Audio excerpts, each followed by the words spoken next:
So very good afternoon, my dear friends. So I welcome you all for today's Gate through question, that is the GTQ on strength of materials. So in this 3.5 hours lecture, I would like to cover the most possible questions or important topics which are likely to be asked or which are important for the GATE examination. And within this 3.5 hours, I would like to cover the maximum possible topics so that your concepts as well as the equations, and you are going to be thorough with your calculations also.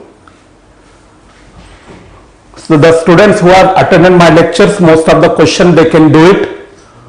So first I am going to discuss the question, go through the question and give the answer. So in this lecture I am covering the questions on first MSQs. Most of the students are going to commit a mistake in MSQs. Next, NEAT. Most of the remaining questions are NEAT and some questions are MCQ.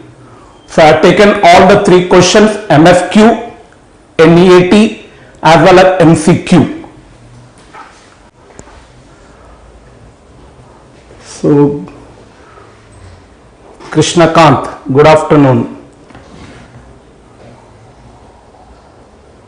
Bharat, Mayur, Arun Kumar.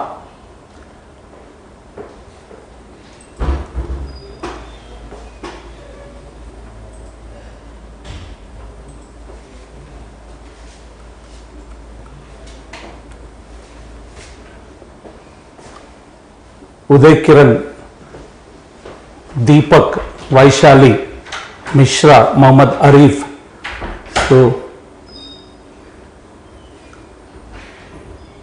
So good afternoon, my dear friends.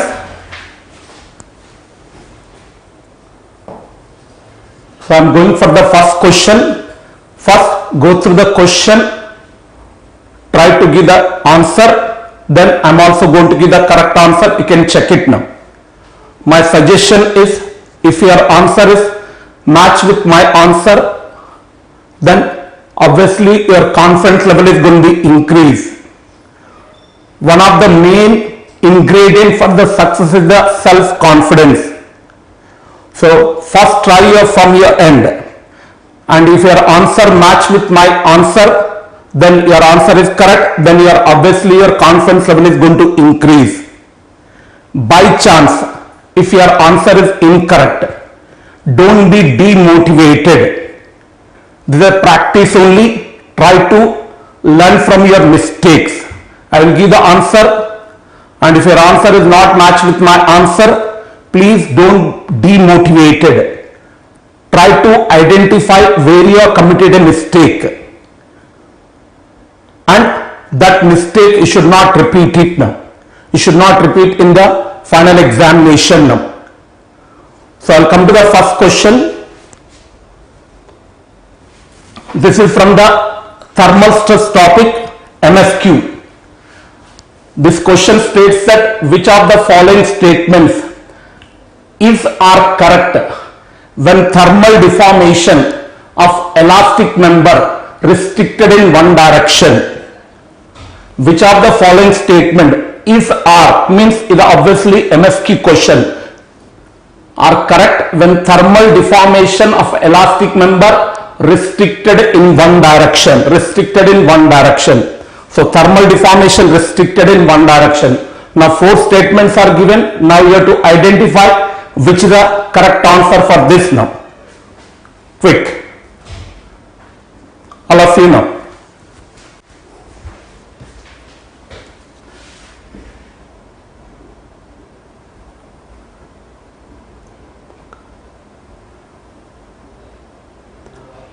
Aman, ANC.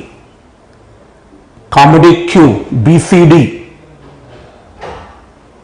2 friends are given the answer. Mr. Aman is given as ANC and Comedy Q, BCD.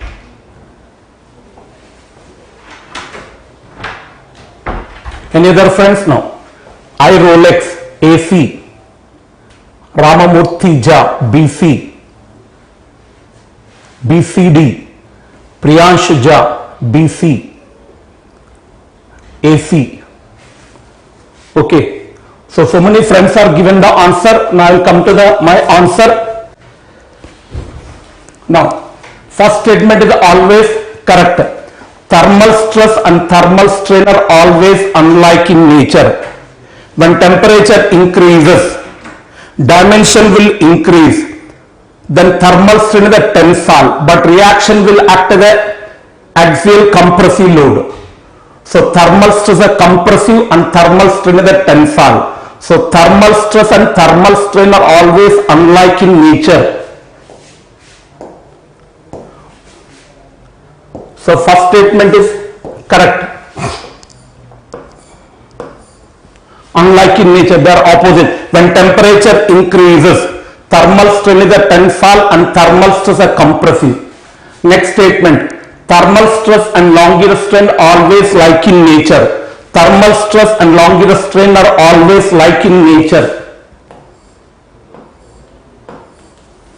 Second statement is also correct now. Second statement is also correct. So when temperature increases, reactions will act as a what now? Compressive load. Then longular strain is a compressive and thermal stress also compressive.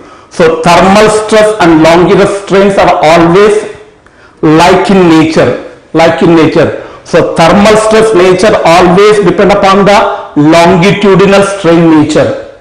Next, thermal stress always independent of the cross-sectional dimensions. This statement is incorrect now. This statement is correct only in a prismatic member, but in the question is not mentioned prismatic member.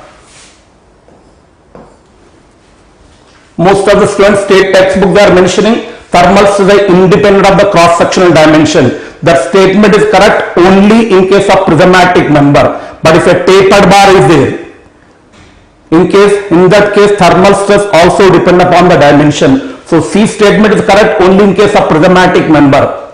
Thermal strain and longular strains are always equal unlike in nature. Equal and unlike in nature. This statement is what now? Thermal strain and longular strains are unlike in nature. When temperature increases, thermal strain is going to be tensile, but longular strain is a compressive. Reaction will act as a compressive load. So they are always unlike in nature. But they may be equal or unequal. May be equal or unequal. They are equal only when are completely restricted. In the question it is not mentioned completely restricted. In case of partially restricted, they are unequal. So D statement is also incorrect now. So C is correct in case of prismatic member, but in the question is not mentioned prismatic member.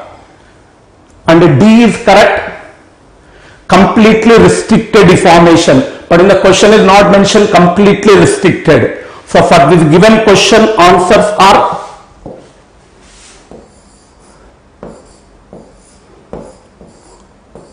A and B. A and B. So I hope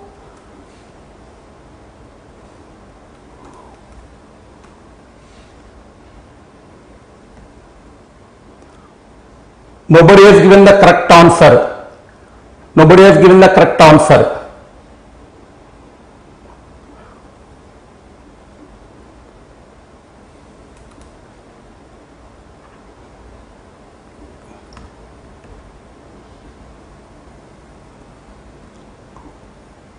Okay. So that only mentioned now. Till now, most of the toppers, they are doing the MCQ and NET correctly, but MSQ they are making a mistake. They are losing the marks only in MSQ. If you want to do the MSQ questions correctly, should be thorough with the completely concept. So answer for the given question is A and B. Now I will come for the second question now. Next, under which of the following loading conditions is R change in volume of a perfect elastic body becomes zero? Perfect elastic body becomes zero. Anybody got the answer now? This was the question is given in, I slightly modified it. This was given in one of the XC paper. One of the old XC paper. Under which of the following loading condition is R, change in volume of perfect elastic body becomes 0.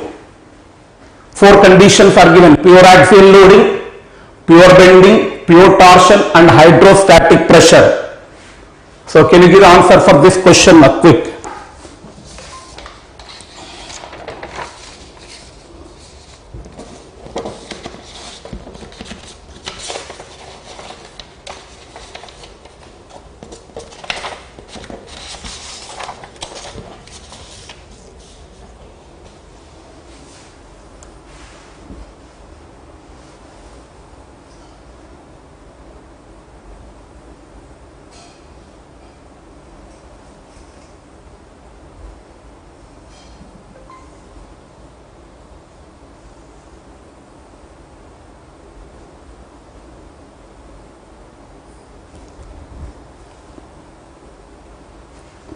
What is the answer for the next question? Quick.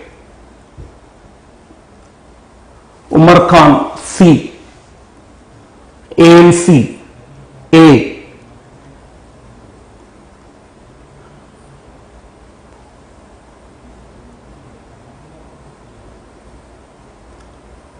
Pranali Mishra.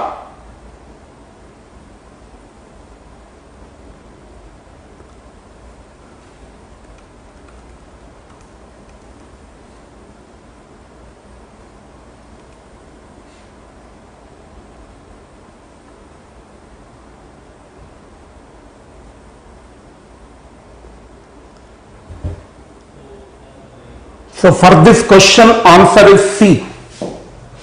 For this question answer is C. A is incorrect, B is incorrect, D is incorrect now. Only one friend is given the correct answer, that is Mr. Umar Khan has given the correct answer. Remaining all are given the 2 answers now. Remember what now? MSQ means always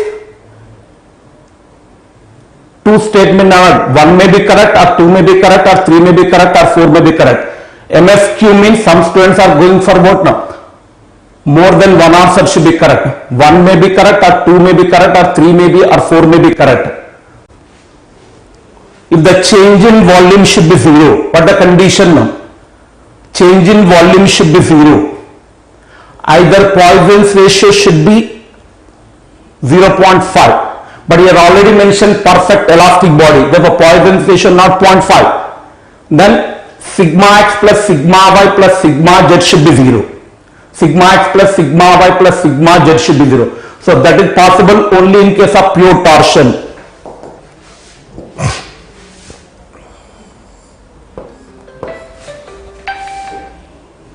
Change in volume is 0.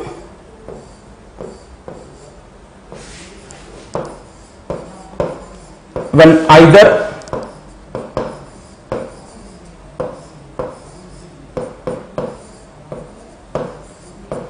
the perfect plastic body, but it already mentioned elastic body. So this case is not ruled, this case is not possible in this case now.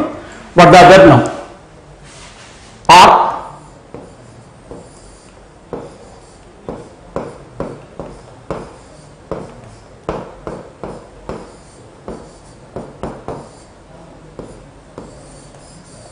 So sigma x plus sigma y plus sigma z should be 0.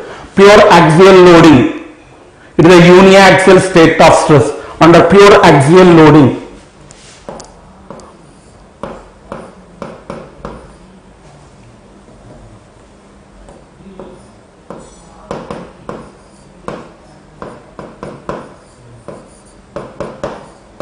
Pure axial loading, uniaxial. Pure bending is also uniaxial state of stress.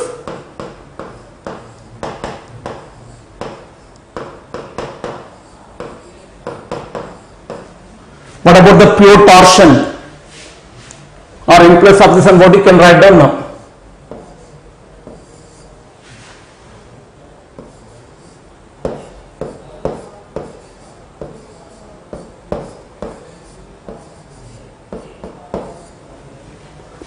In pure torsion,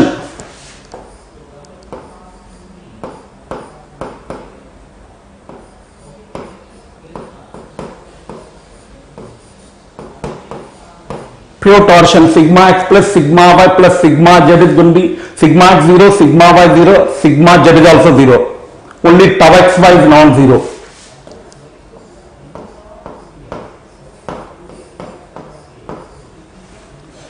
And hydrostatic state of stress, all are non-zero. Hydrostatic pressure,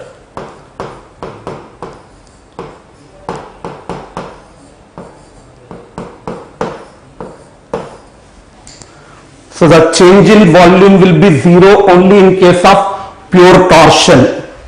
So answer for the given question is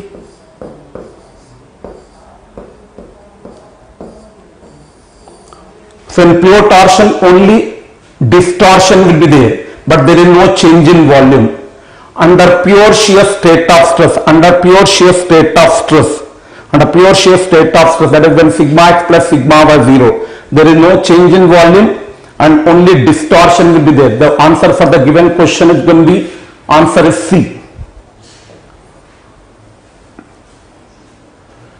Next, come for the question number 3, quick.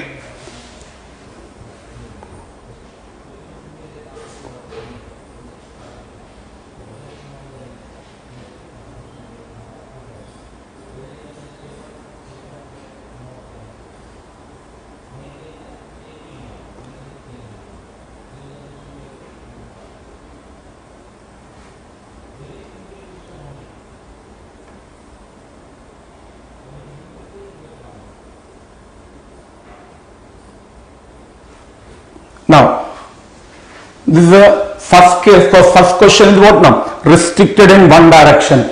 But here it is mentioned what now? Which of the following statement is or correct when thermal expansion of prismatic rectangular block restricted completely in two perpendicular direction? First question I discussed restricted in one direction, but here is what now? Prismatic rectangular block restricted in two perpendicular direction, either x and y or y and z or x and z. Anybody got the answer now for this question?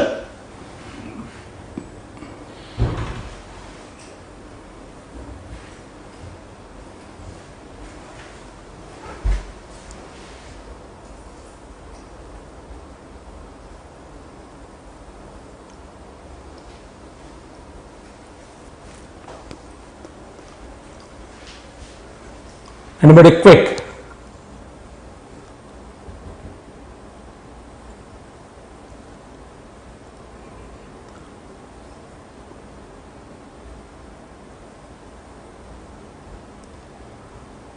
Priyansh Raj ACD, Aman Agarwal AC, Mayur BD, Vaishali BCD.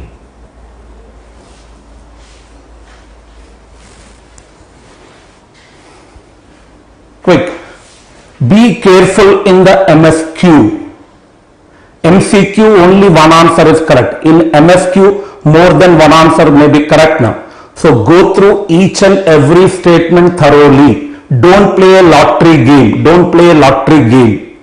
Your GATE exam is not a lottery game. It is a game of your future. So don't play with your future. That half mark or 1 mark may be different between the first ranker and second ranker. That half mark may be the difference between the successful and qualifying and non-qualifying now. Each and every mark is going to be important. So be careful when you are answering MSQ. Because that half mark now, you may lose the admission in what now? Instead of getting admission in IITs, you may get admission in NITs or otherwise private engineering colleges. Otherwise, that half mark may be different between what now? Your selection in the PSUs.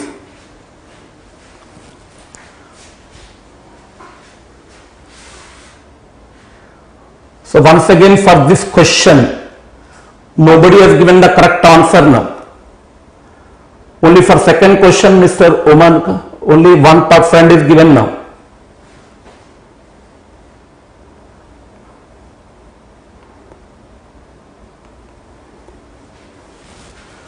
So for this question, thermal strain and longitudinal strains are equal unlike in nature. Thermal strain and longitudinal strains are equal unlike in nature when restricted in one direction. When restricted completely in one direction, we already mentioned completely, but it is two direction. The first statement is correct in case of restricted in one direction. The first statement is incorrect now. Mohr circle becomes a point on negative x-axis. It is a correct now. When restricted in two direction, sigma x and sigma y are equal unlike. Equal unlike. Therefore, Mohr circle will become a point on negative x-axis. What the state of stress we are getting here now? Restricted in two directions.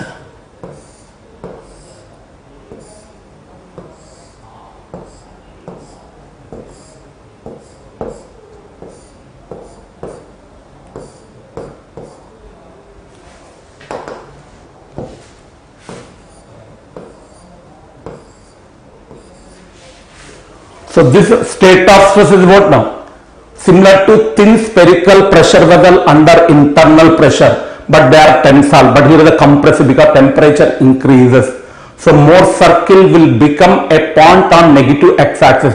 One circle will become a point on negative x-axis. So second statement is correct. And maximum shear stress in the block is 0. This statement is incorrect now.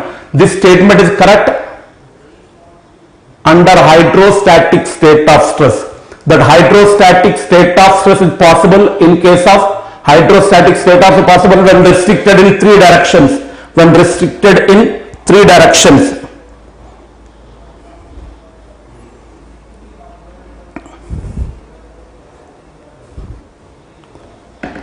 This third statement is correct when restricted in three directions, completely restricted. When completely restricted, sigma x, sigma y, sigma z are equal unlike. Therefore, third statement is correct.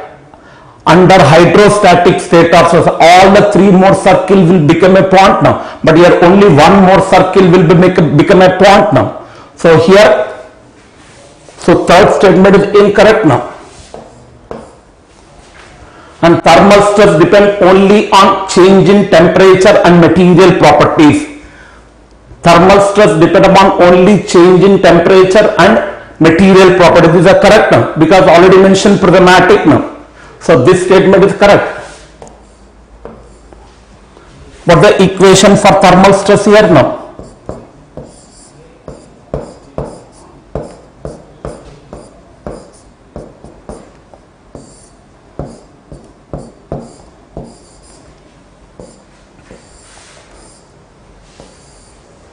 So this is the equation for thermal stress when restricted in two directions. So thermal stress depend upon what now? Only two material properties, alpha, Young's modulus and Poisson's ratio, as well as change in temperature and the compressive nature and change in temperature. So first statement is correct when restricted in one direction. Third statement is correct when restricted in three directions. But here it mentioned restricted only two directions. So at that time what now? Only B and D will be the answer. Therefore answer for the given question is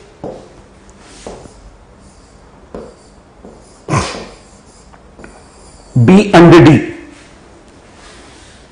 So one friend is given correct. Good. Achintya Singha. So one friend is given for this question.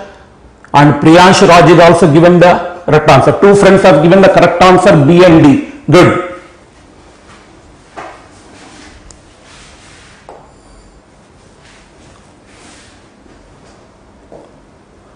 Now, question number 4. This is from the Mohr circle. Which of the following Mohr circle is or correct for a thin spherical pressure vessel subjected to both internal pressure as well as the torque? A thin spherical pressure vessel is there, thin spherical pressure vessel, inside fluid is there as well as what now? It is also subject to torque is also there now. Now which statement is, which the Mohr circle is correct? Quick. Which of the following Mohr circle is are correct for a thin spherical pressure vessel subjected to both internal pressure and the torque? Quick.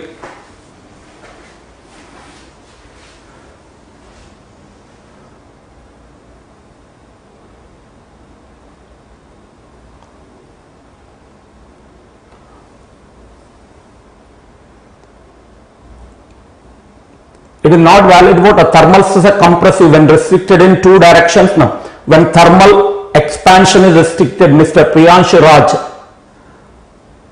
when thermal expansion is restricted in two directions, thermal stress is always a compressive.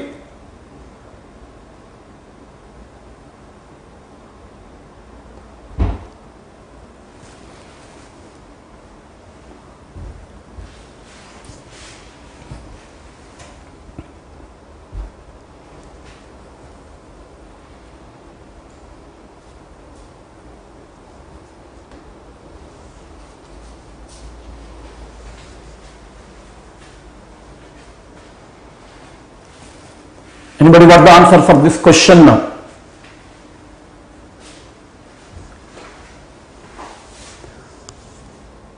A, B, C.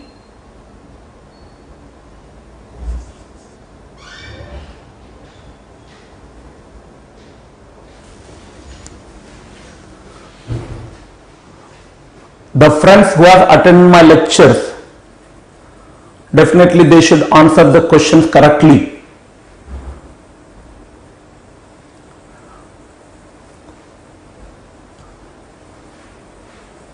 First, to decide a Mohr circle, what is required? Now, you should know the state of stress. When only fluid pressure is there, you are getting sigma x and sigma y are equal and tensile in nature. But torque is also there. What is the state of stress here now?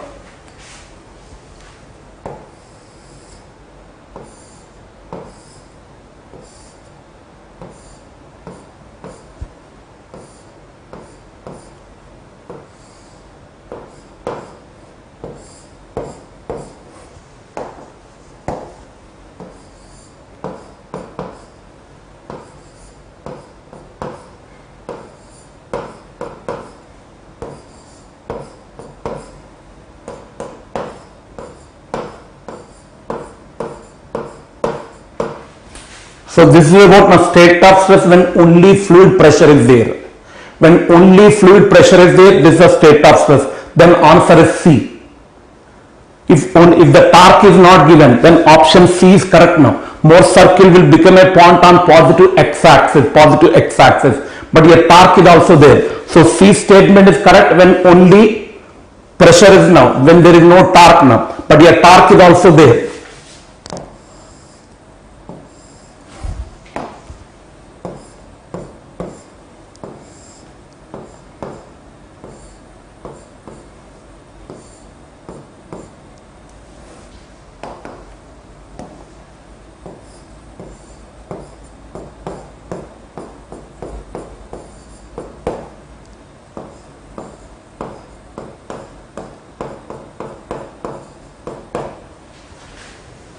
Now this is state of stress. Whenever you want to decide the Mohr circle, you should know the state of stress. Then once you know the state of stress, you should know the principal stress. Now for this case now, this is possible when sigma 2 is 0. This is possible when sigma 1, sigma 2 both are positive. And this is possible when sigma 1, sigma 2 are, sigma 1 and sigma 2 are unlike in nature, because we don't know pressure and we don't know the torque value. So either A may be correct or B may be correct or D may be correct now. For this question, answer is A, B and D. Now what are the principal stresses here now?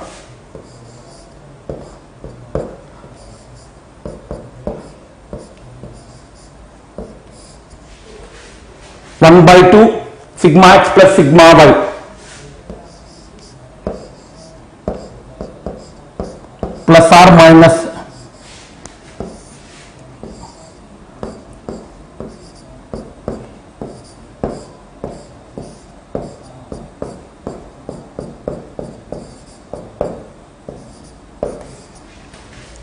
now if you can simplify,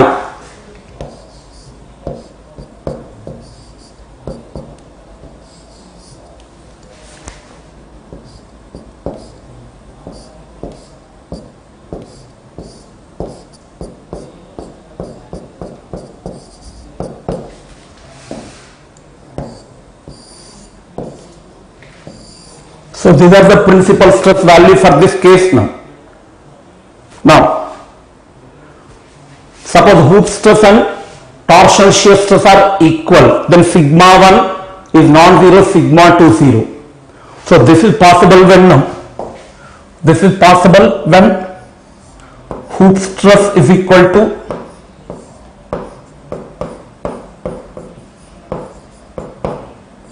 hoop stress equal to tau t max, hoop stress equal to tau t max. So sigma to 0. And this is what now? When hoop stress is greater than tau t max. This is possible when hoop stress is greater than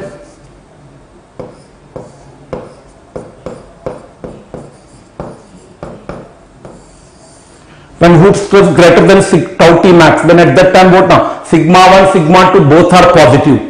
By chance tau t max is greater than hoop stress, then at that time sigma 2 is negative, sigma 2 is negative, sigma 1 is always positive, but sigma 2 is what now? Maybe 0 or maybe positive or maybe negative, depend upon what a magnitude. So this is correct when hoop stress is less than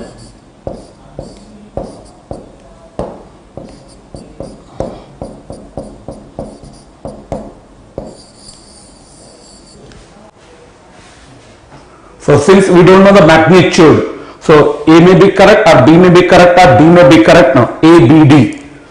Always sigma 1 is positive, but sigma 2 may be 0, may be a positive or may be a negative, depend upon hoop stress and tau t max value. So for this given question, answer is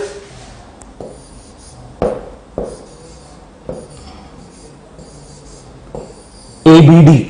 ABD. So we'll check it how many, if any of the friends have given the correct answer now.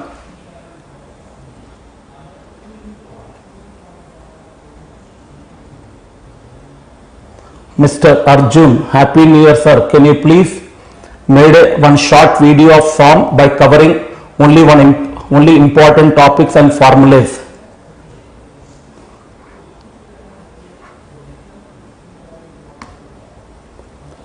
So for this question, nobody has given the correct answers now.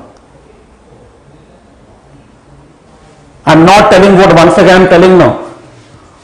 Sir, till now all my 4 questions answers are incorrect. Please don't be demotivated. This is only for practice.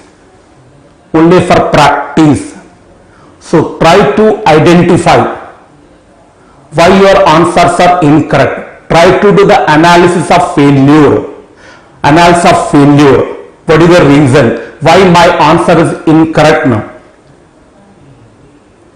If the concepts are incorrect, try to brush up the concept thoroughly.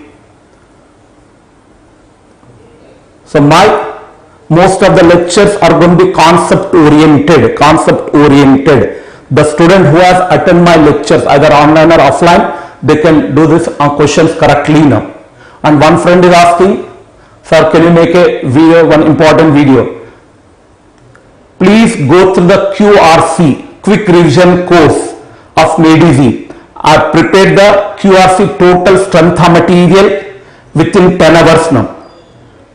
Who is asked that now? Mr. Arjun is asking. Mr. Arjun is asking, sir, you make a one video, short video covering the important topics and important formulas. Generally, the strength of material, total strength of material syllabus, important concepts, important conclusion, important formulas are recorded in 10 hours now. Recorded in 10 hours. That is available QRC. MEDIZ recently released the quick revision course.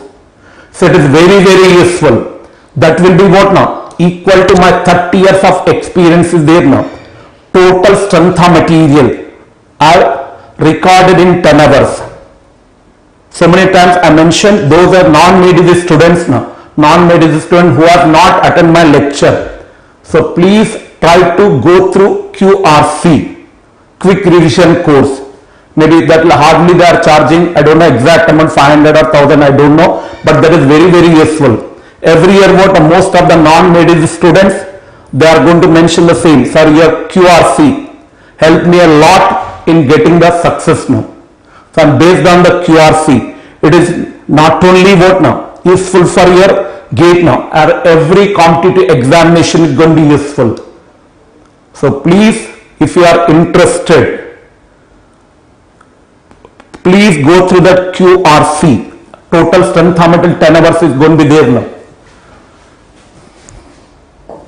Okay. Anybody fifth question answer now?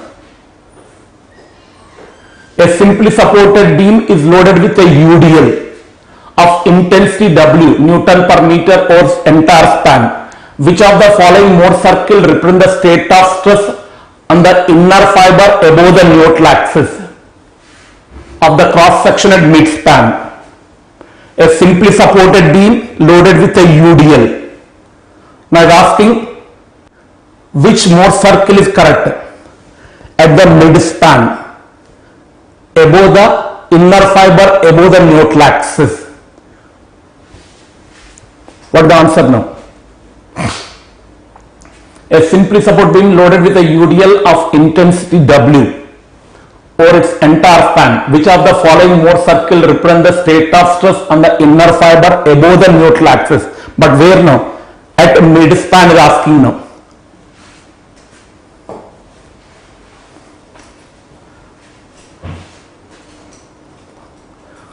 And once I am telling now, these MSQ questions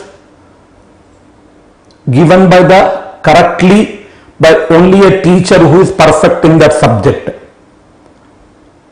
Perfect in the subject. Not only students, some faculty who don't have the concepts, who is going to teach the multiple subjects, who don't not thorough with the strength of material. So the faculty also going to likely to commit a mistake. I am teaching the strength of material for last almost 30 years now. So these are all I have framed on my own based on my experience now. So don't be demotivated. Not only you are doing the mistake, some of the faculty who are not thorough with the strength of material, they will also do a mistake now. Anybody got the answer for this question? Quick.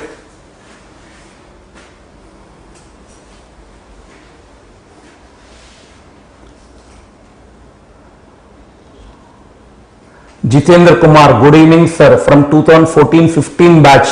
So very glad to hear from your Mr. Jitendra Kumar. What you are doing 2014-15 batch? And Sangam Kumar Singh, sir, pleased to see you after long time. Mr. Jitendra Kumar, what you are doing 2014-15 batch? Very glad to hear from your end.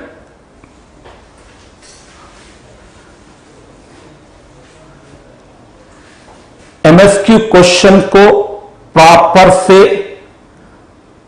ठीक से पढ़ो, हर एक option को ठीक से पढ़ो, then spend some time.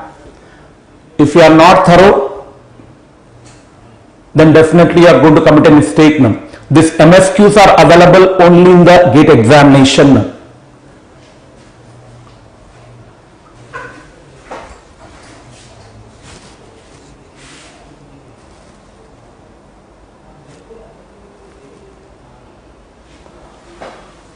Answer is C. For this question, answer is C. Only C is correct now. Only C is correct for this question now. I Rolex is given good. Rolex is given the correct answer. Aman Agarwal is also given the correct answer. Arjun Dubey is also given the correct answer. Kushbu is also given the correct answer. Good. So this question, some friends are given the correct answer now, but most of the students are going for ABD. Why? Option C now. At the mid span, when a UDL is there, where shear force is 0. When a simply supported beam under UDL at the mid span, bendiment is maximum, shear stress is 0, shear force is 0. When the shear force 0, shear stress 0. So at the mid span, only bendiment is there. Then you are getting only bending stress are there. So if you take any point, you are getting a uniaxial state of stress. At every point, you are getting uniaxial. But if it is not mentioned at the mid span, if it is not mentioned at the mid span, then at that time, option B is correct now.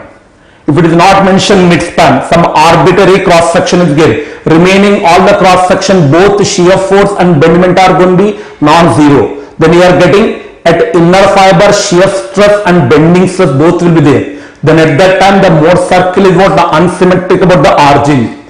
But above the inner fiber, bending stress is compressive because of UDL means sagging. Sagging means bending stress is compressive.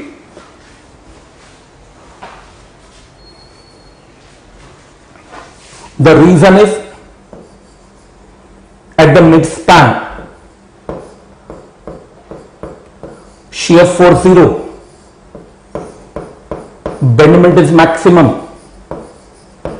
Hence, direct shear stress is 0.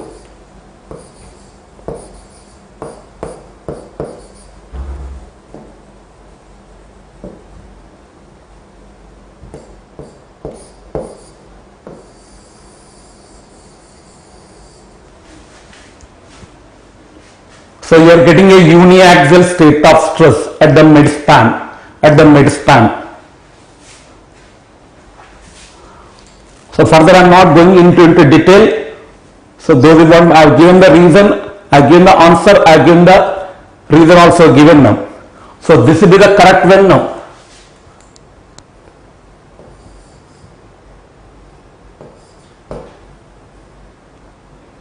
At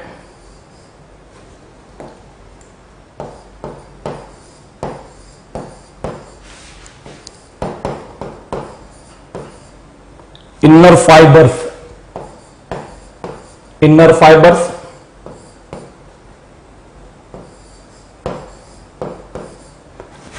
any cross section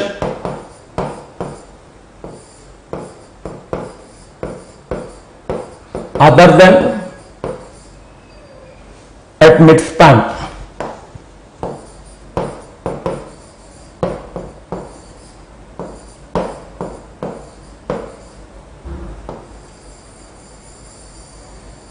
that is the intermediate cross section, except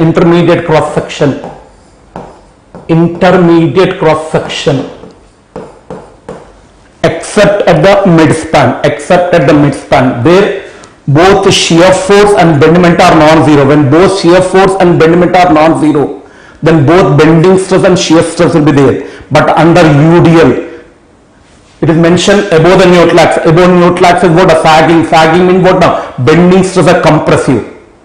So here bending stress are compressive, Mohr circle will be what? A B. So this is what now? If it is mentioned any other intermediate cross section in place of the mid span, if it is mentioned any intermediate cross section, then B is correct now.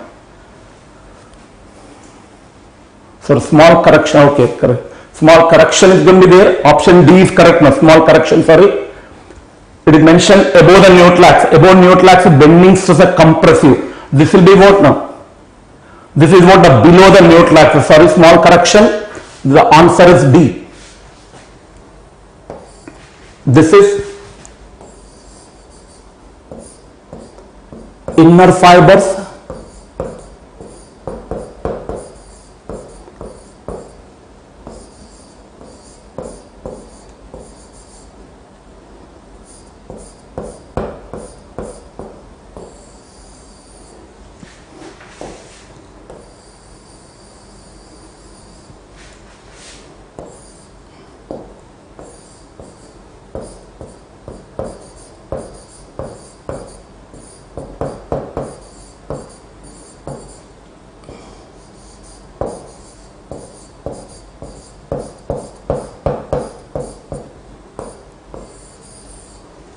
answer for the given question is Delhi. Delhi. Because bending stress compressive, sagging means what now? Above neutral surface, bending stress is compressive. Right. So this will be the correct when if it is mentioned below the neutral axis, below neutral axis.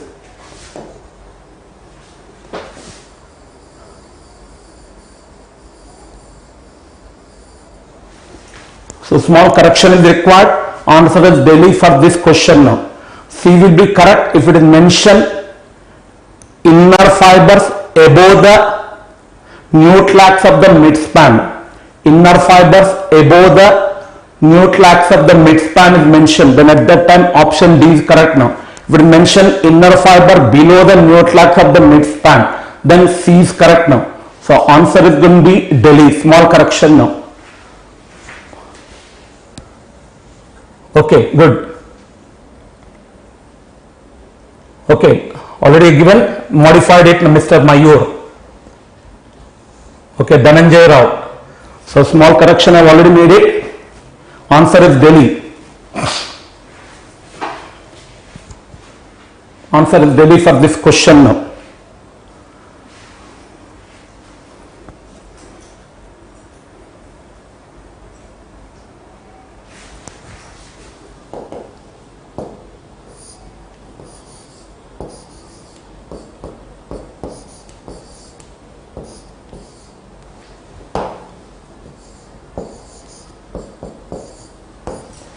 Here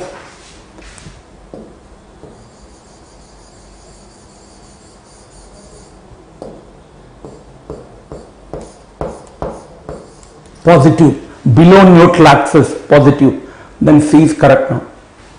So answer for the given question is going to be Delhi. So you should be careful in the try to go through the question thoroughly and don't wrong assumption. MSQ means more than one option is correct now. Maybe 1 may be correct, or 2 may be correct, or 3 may be correct, or 4 may be correct now. Now, question number 6. Which of the following statements is are correct for a point under biaxial state, a principal stress chapter now? Which of the following statement is are correct for a point under biaxial state of stress such that sigma x is non-zero, sigma y non-zero, tau xy is non-zero? So for this question, what the answers now? Quick. Biaxial state of stress, both sigma x, sigma y, tau xy, all the stress components are non-zero.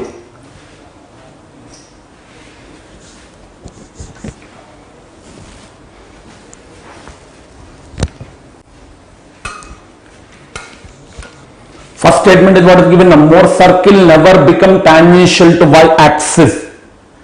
Mohr circle radius always equal to maximum shear stress at that point. Planes of pure shear stress may coincide with maximum shear stress planes. Coincide with the maximum shear stress planes. And last one is what? The principal planes. Planes of pure shear stress never coincide with the x and y faces. But maximum shear stress planes may coincide with x and y faces.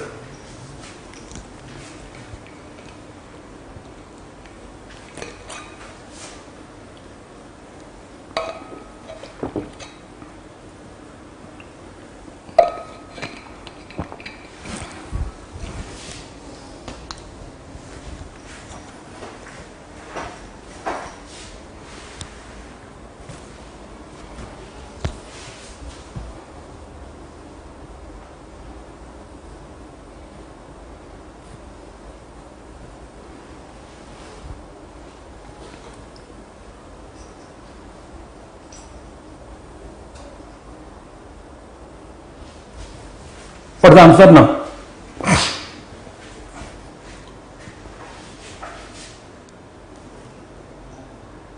This statement is incorrect now.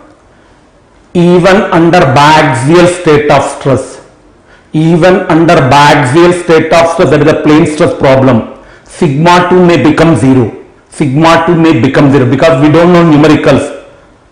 Sigma 2 may become 0. When sigma 2 becomes 0, when sigma 2 becomes 0, Mohr circle is become tangential to y-axis, may become, but what we mentioned, never become now. So this statement is incorrect now.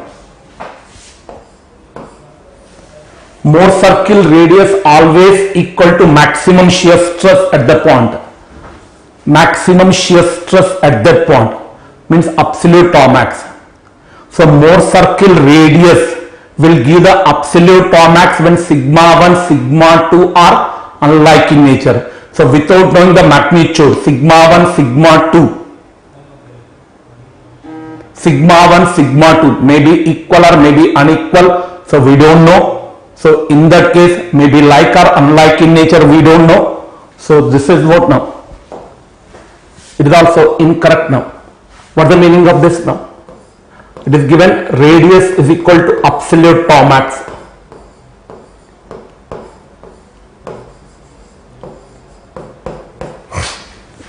This is correct when now? This statement is correct when sigma 2 is going to be non-zero. This statement is what now? Is correct when sigma 2 is non-zero, but sigma 2 may become 0 also. Next, Mohr circle radius. If this statement is correct, is clearly mentioned what now? Mohr circle radius equal to in plane, but you mention absolute Tmax. When the Mohr circle radius will give absolute Tmax when sigma 1, sigma 2 are unlike in nature. This statement is correct. This statement is correct when sigma 1, sigma 2 are unlike in nature.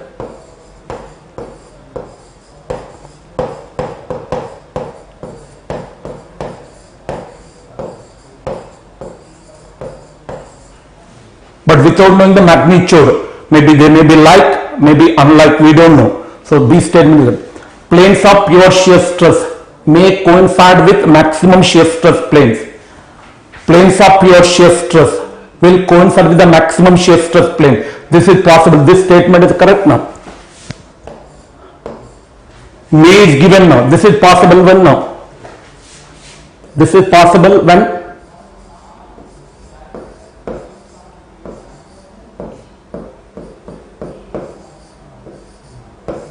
that is what now? Pure shear state of stress. Pure shear state of stress. So C statement is correct now. Suppose this may word is not given, then this statement is may. So this may coincide with the what now? Planes of pure shear stress will coincide with the maximum shear stress planes when sigma 1, sigma 2 are equal unlike in nature. So C statement is correct now.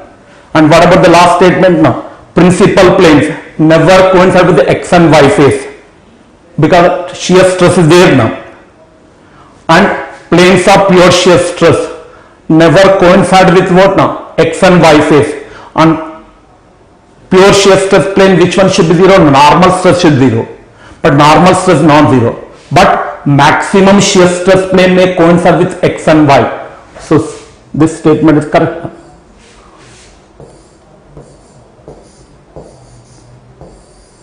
C and D.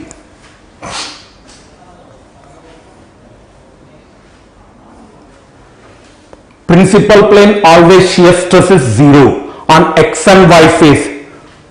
Tau xy 0. So principal plane never coincides with X and Y phases when tau xy is non-zero. And planes of pure shear stress. What the meaning of planes of pure shear stress? That the plane of 0 normal stress. But already normal stress is non-zero. So planes of pure shear stress never coincide with X and Y phase when sigma x, sigma y, tau xy are non-zero. But tau max planes may coincide. Tau max plane may coincide because on tau max plane normal stresses may or may not be 0.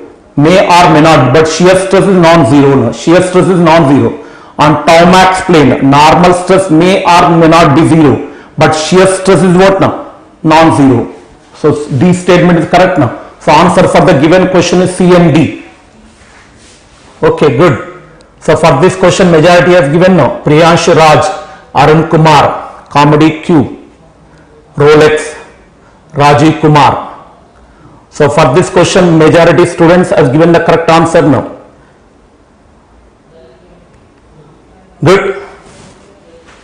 So here you should be thorough with the what now? Tau max plane, principal plane and planes of pure shear stress concept. So answer for the given question is C and D. Now, I hope this will give it now. Which of the following statement is are true with respect to beams now? Which of the following statement is are true with respect to beams? Only cantilever beam is always statically determinate beam. At point of contraflexion, bendment changes sign, but bendment may or may not be zero. First statement is correct or incorrect now? First statement is correct. Out of all the beam, only cantilever beam is always statically determinate beam. Determinate only cantilever beam. Always how many unknowns are there? No, 3. Vertical reaction, horizontal reaction, moment reaction. 3 reaction can be determined with the help of 3 equations now. But simply supported and overhanging beam may become as statically determinate or may become as statically indeterminate. So we cannot directly tell it, that is depend upon what now? Simply supported beam and overhanging beam, they will become as what? A statically indeterminate beam only when now? When they are supported by 2 hinge supports and in presence of axial load. Most of the textbook they are mentioning simply supported beam, overhanging beam are statically determinate. But that statement is correct when it is not supported by 2 hinge supports and there is no axial loads are there. So simply supported beam, overhanging beam becomes statically indeterminate only in one condition. What that condition now? When they are supported by 2 hinge supports in presence of axial load or change in temperature. So without knowing the what now? Type of support, roller is there or hinge is there, we don't know. And we don't know loading condition. So first statement is correct now. And at point of contraflexion, bendment is going to be changes its sign, but bendment may or may not be zero. This statement is correct now. This statement is also correct now. And bendment in the beam always become maximum at the cross section where shear force changes sign now. This statement is incorrect now. This statement is incorrect now. This statement is correct when now? When there is no axial loads, no axial, small correction. This C statement is correct when there is no bending couples and when there is no bending couple and shear force changes sign at only one cross section. So C statement is not correct now. This C statement is correct only in which condition now? C statement is correct only when now? When there are no bending couples or when there is no concentrated moments and when shear force changes its sign at only one cross section. At simple supports, bendment may or may not be zero. At simple supports, bendment may or may not be zero. This statement is also correct now. At simple support, moment reaction is zero. At simple supports, moment reaction is zero. But bendment may or may not be zero. May or may not be zero. So for this question, answers are A, B, D. Now you can see now some question only one statement is correct. Some question 2 statements are correct now. Some question 3 statements are correct. Sometimes 4 may be also correct now.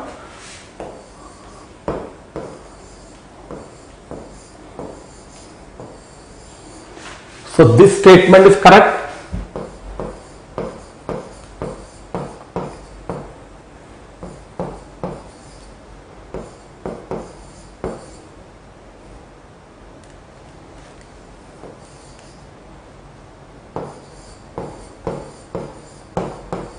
In the absence of bending couples, BC is what? A bending couple. What does the name now? Concentrated moments.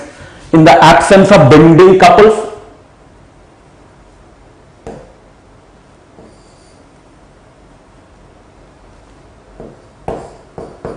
shear force changes its sign at only one cross section.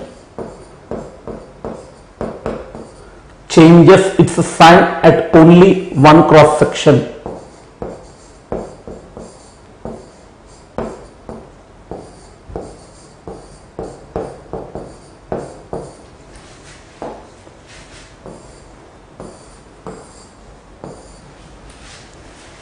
This statement is correct.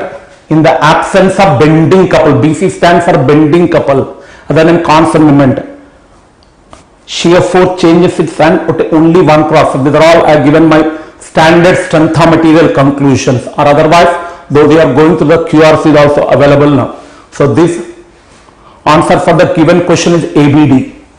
Good. For this question also majority has given the correct answer. Good.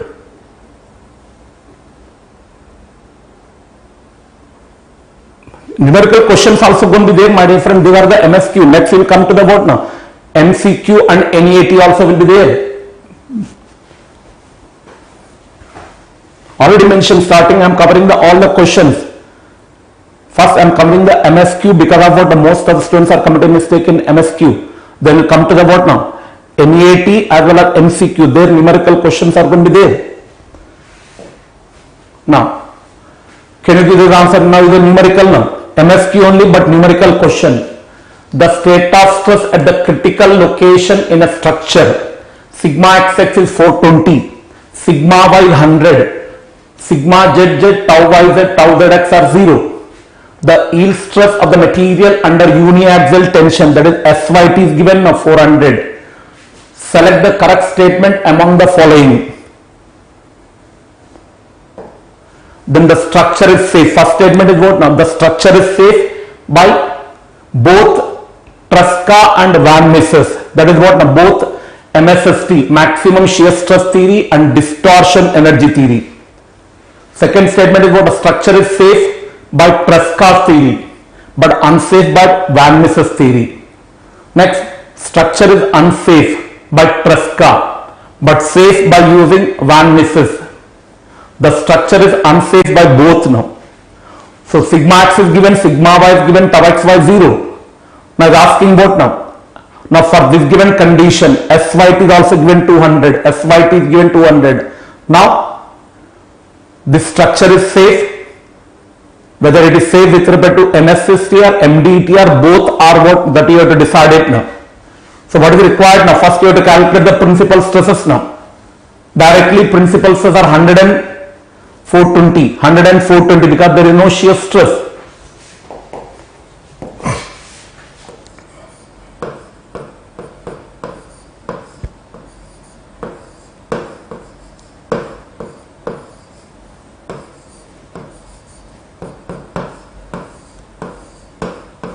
Because there is no shear stress. Now SYT is given as 400.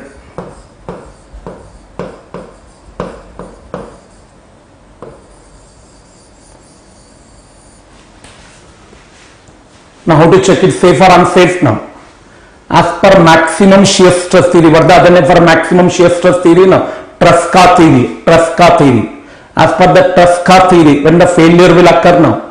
When absolute tau max is greater than SYS. So now we can check it now.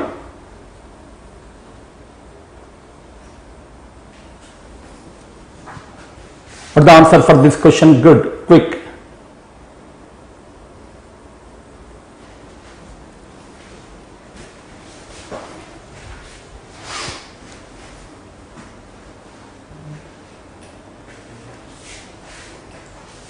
What the absolute tau max here now?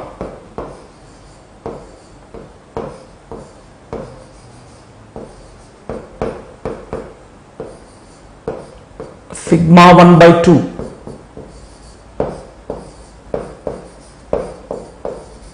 Sigma 1 by 2. Then what the SYS as per MSST? As per MSST.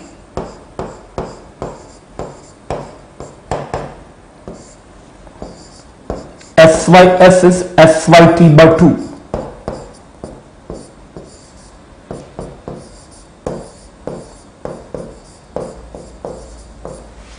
So this is unsafe because absolute tau max is greater than SYS.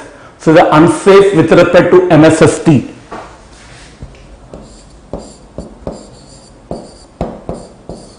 Absolute tau max is greater than SYS. Therefore unsafe.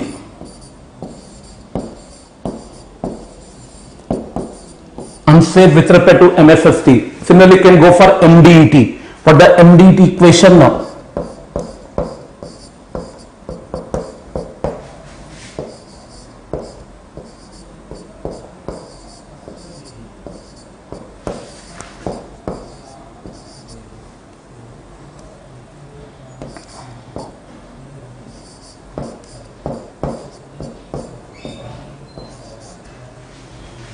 Now this is a condition safe now. The safe condition as per MDET. Safe condition for as per MDET. Now you can check it now.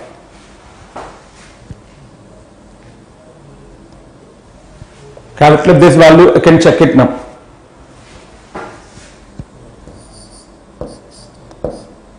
So SYT should be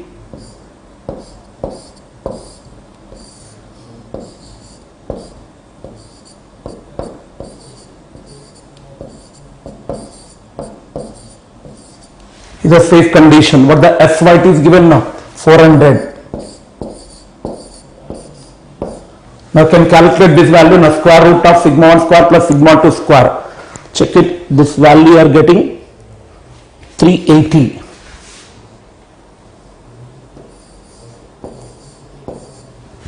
Is a safe condition. So SYT greater than 380. Therefore it is safe.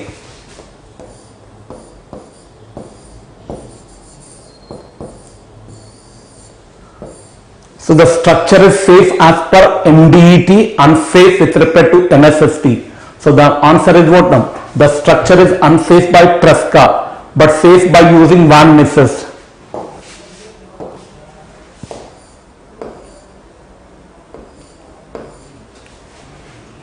This is a MCQ question. This is a MCQ. This is a MCQ. Answer is C.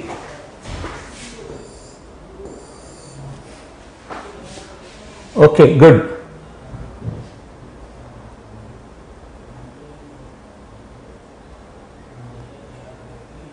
By M is what now? When you are designing, you have to divide by the factor of 50. You have to divide by the factor of 50 when you are finding out the dimensions. But you are already what now? Structure is already designed. When you are finding out the dimensions, when you are finding out the dimensions, then you have to the factor of safety. But this is already what not designed, means dimensions are already known. In that case, factor of safety is not used now. Factor of safety should be divided by the factor of safety here and here when you want to calculate the safe dimensions. But here already structure is already fabricated or constructed. In that case, factor of safety is not required now. So answer is going to be C. Okay. Now anybody want this question? Answer quick. Now I'll come to the some numerical questions, MCQ as well as NET. Elongation of vertical prismatic bar due to self-weight is given by. If stress-strain relationship for the bar is defined as sigma equal to C into epsilon to the power of 1 by 2. That is what a parabolic relation. We are studying the what now? Linear elastic, but this is a non-linear elastic. Now what the relation between stress and strain now? Non-linear. Generally you are coming across default you are having the what now? Linear elastic, but this is a non-linear elastic. Relation, the parabolic relation is there now. If you draw the stress strain curve, you are going to get a parabolic. Assume gamma is the weight density of the bar. Now anybody want the answer for this question? Quick. A vertical prismatic bar is there. Now what the elongation of this bar due to self-weight? Due to self-weight. But the stress strain relation is parabolic. The relation is given what the sigma is equal to C the constant epsilon to the power of 1 by 2.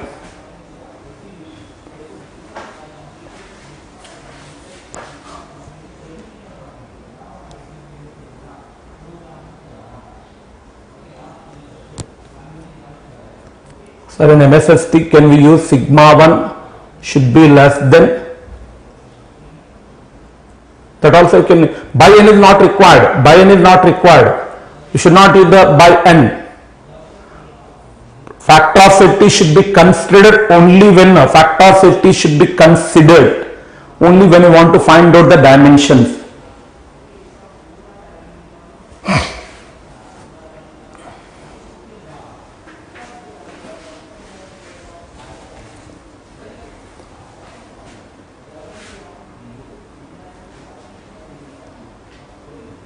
Now, to save the time, you do on your own. I will also do it. So to save the time, some diagram already drawn it so that I can cover the maximum possible question within this 3.5 hours lecture. So to save the time, some diagram already drawn it. I came to the Medidi Hyderabad Center morning 10 o'clock. So I written some input data, some diagrams already now.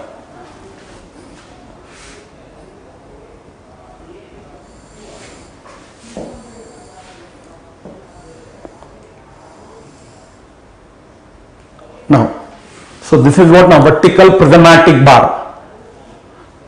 Fixed at one end, elongation means what? A fixed at one top end now. Now how to get it now?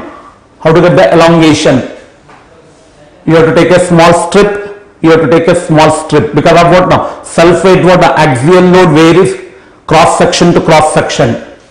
What the axial load here now? What the axial load here now? Self-weight. Your axial load is 0.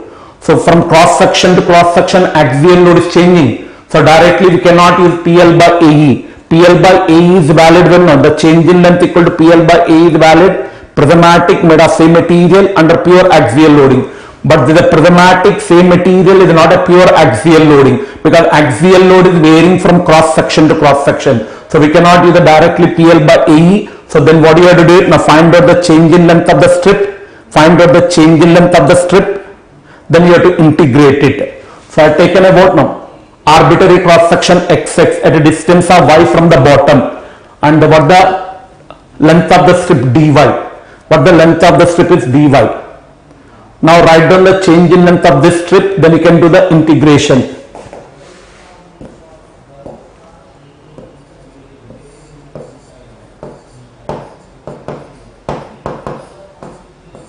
Strip.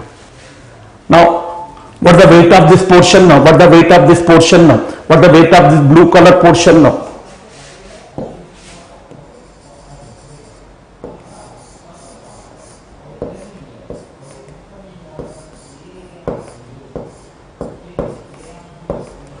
Gamma AY. Gamma AY. So what the axial load at XX now?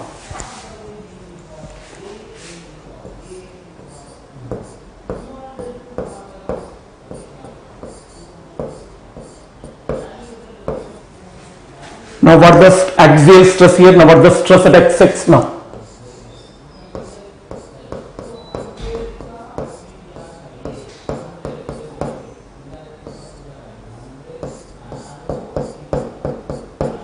As in everywhere area same prismatic. So this will be what now? Gamma y. Now you got the sigma. Then write down the epsilon. What the epsilon? The longitudinal strain.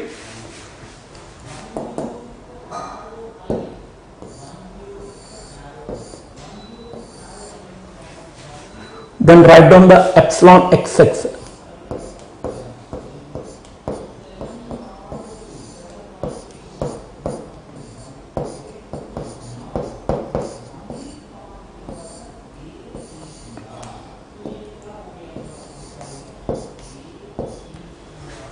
Change in length of the strip.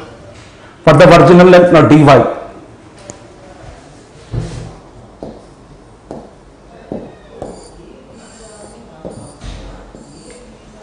Now I can substitute in this relation now. Now by using this, now what is the relation now? See the constant.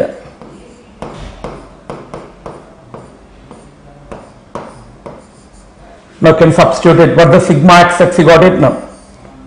Gamma. What the gamma now? Weight density. Gamma y. C.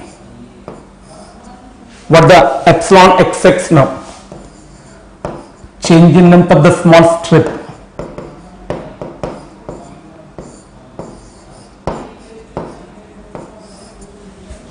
Whole to the power of 1 by 2. Now write down the change in length, then you can do the integration.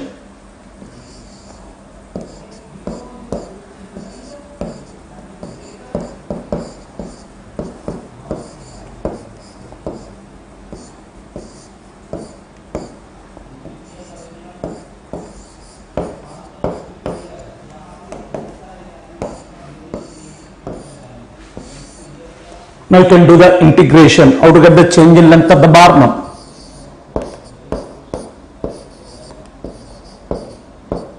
What the limit for y now? 0 to L. 0 to L.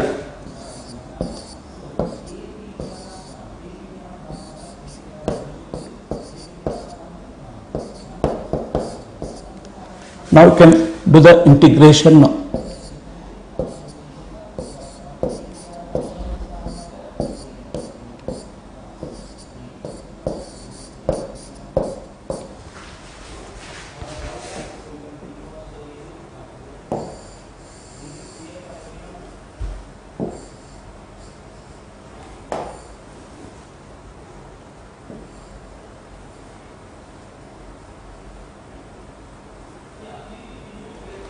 Now you can complete this integration now.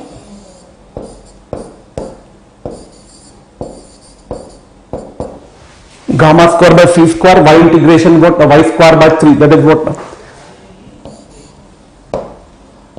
Gamma square L cube upon 3c square.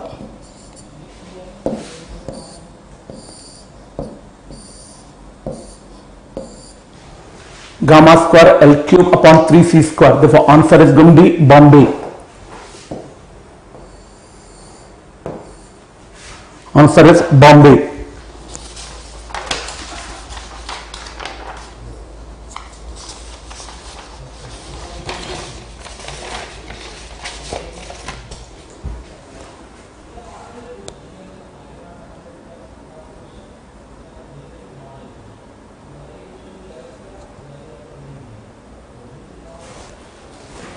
Good.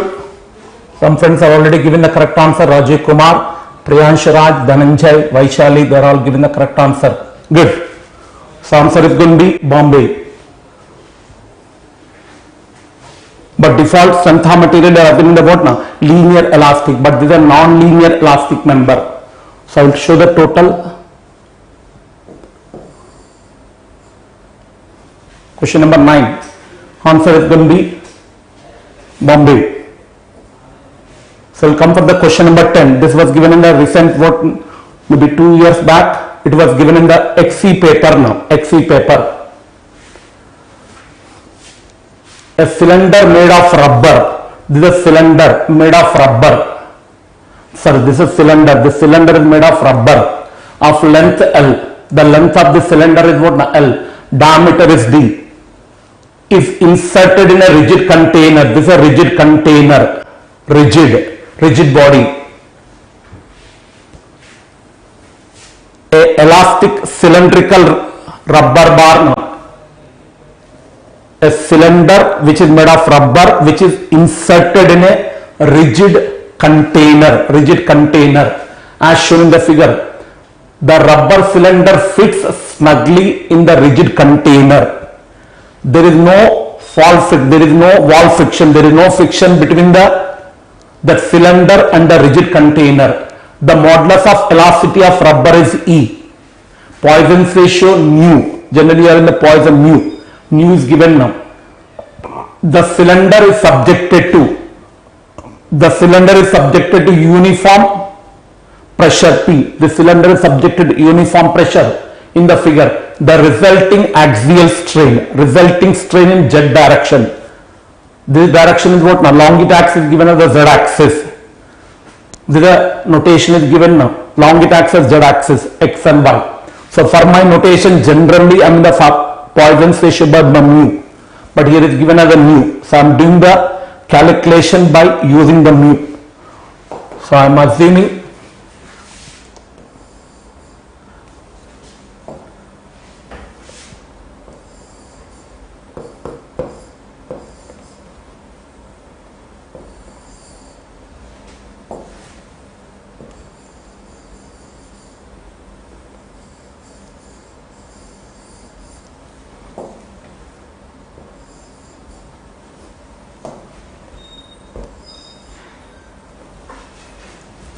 Now can you do it now? What the answer for this question now?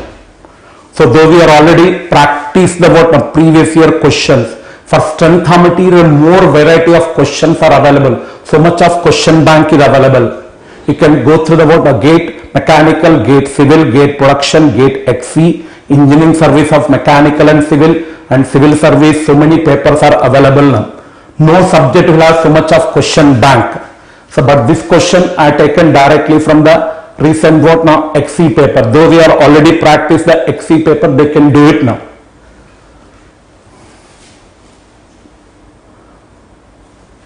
So due to this pressure, what happens now? This, it will be contracted now. This cylinder.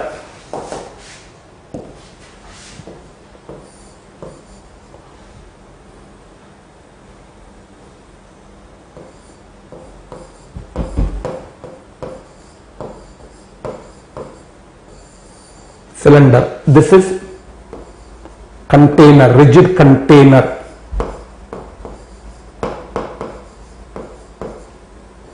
Rigid container. This is elastic. So this will contract like this now. Then at that time what happens? This cylinder is going to be what a contract. Then length will decrease, diameter will increase. When the diameter increases what now? So this cylinder is going to be what now? Tries to push the container outward now.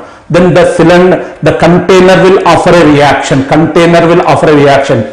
Due to this pressure, this cylinder is going to be what? Elastic cylinder is going to be, length is decreased, diameter will increase. So it will try to push the container outward. Then the container will offer a compressive force now. So now is the triaxial state of stress. Triaxial state of stress. Z direction, what the stress now? Sigma z equal to minus of P. Sigma z equal to minus of P. And y and x direction stress will be there now. So here to save the time, I already once again drawn the diagram now.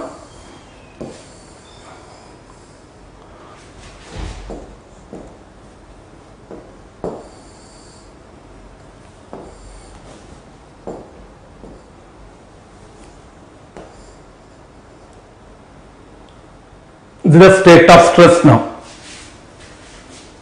This is a sigma z compressive. Then container will offer a reaction, compressive force now. So due to that one, you are getting a compressive stress. In both x and y direction, the stress is same now. So the triaxial state of stress. Now what is which one is zero now? So rigid container. Therefore there is no strain in rigid body means what? There is no rigid container. Therefore there only length will decrease. Only length will decrease. There is no increase in diameter. Therefore what now? Epsilon x and epsilon y is 0 and epsilon z is non-zero. So sigma x and sigma y are minus sigma. We don't know minus sigma. This value you have to calculate it now. Sigma z equal to minus of pressure now. So you have to find out the sigma value in terms of pressure. You have to find out the sigma value in terms of the pressure. Then get the sigma value in terms of the pressure. Then you can use the epsilon z equation. You have to find out this only. You have to find out now. This only you have to determine it.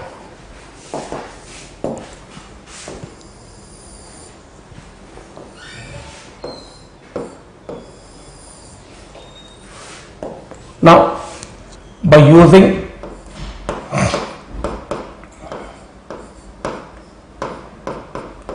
zero, that is 1 by E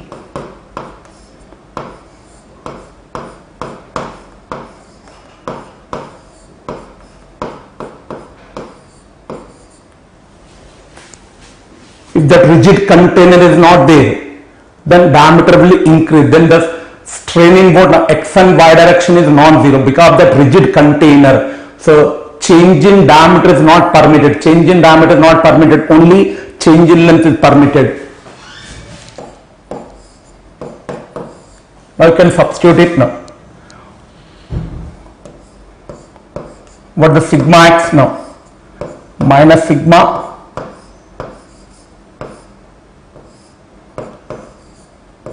and sigma z is minus P. So from this one we are getting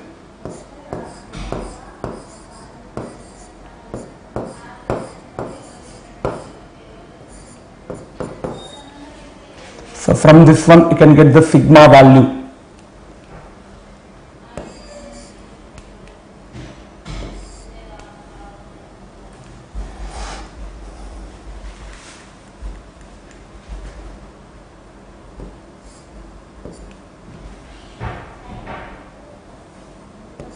If I take out the minus sigma common,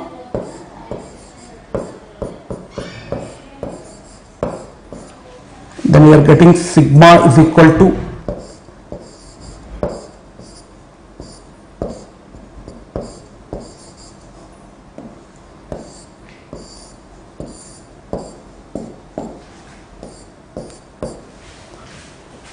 is a compressive minus mu p upon 1 minus mu. Check it, you are getting the same value or not now.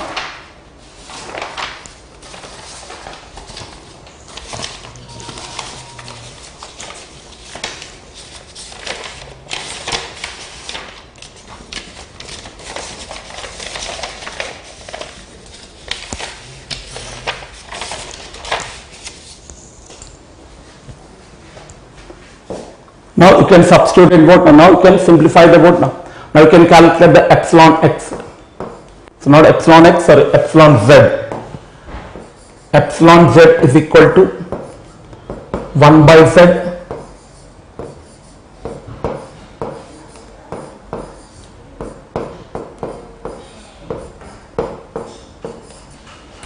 now substitute and you can simplify it now. You will get the answer now. Sigma z is minus p, but sigma x and sigma y both are equal to sigma, and in place of sigma you can substitute it now. This is a compressive, you have to put with a minus sign. Sigma x and sigma y both are equal, that is a sigma, 2 sigma. In place of sigma you have to put it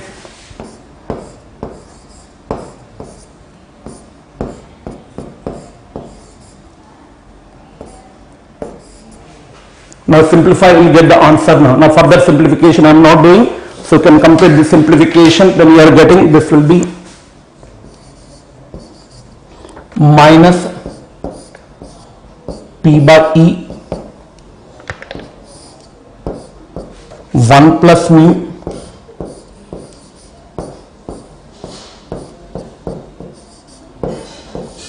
you have to do the simplification as per the given options now.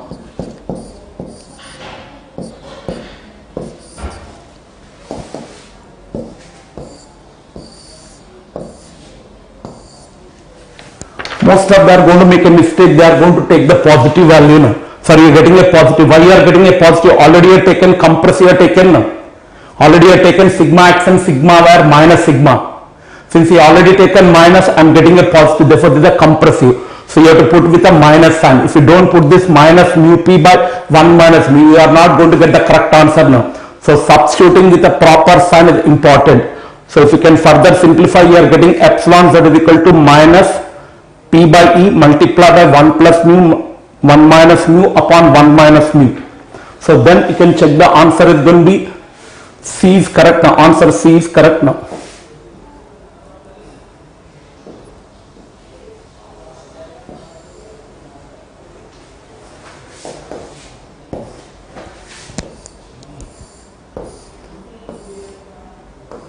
Answer C is correct now.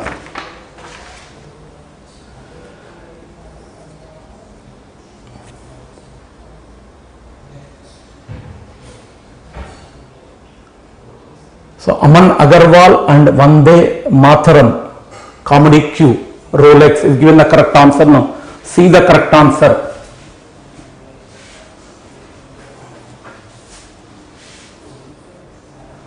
So the similar question we have done in the classes, regular classes maybe the workbook, but they slightly modified it now.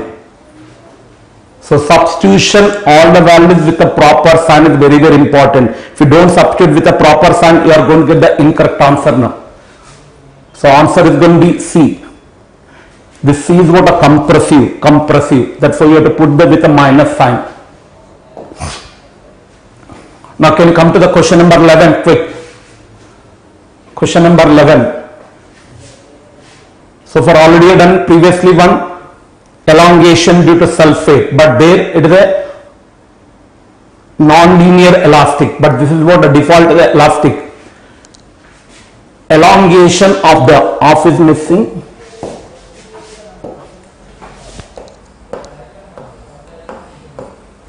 Elongation of the vertical non-prismatic bar as shown in figure is.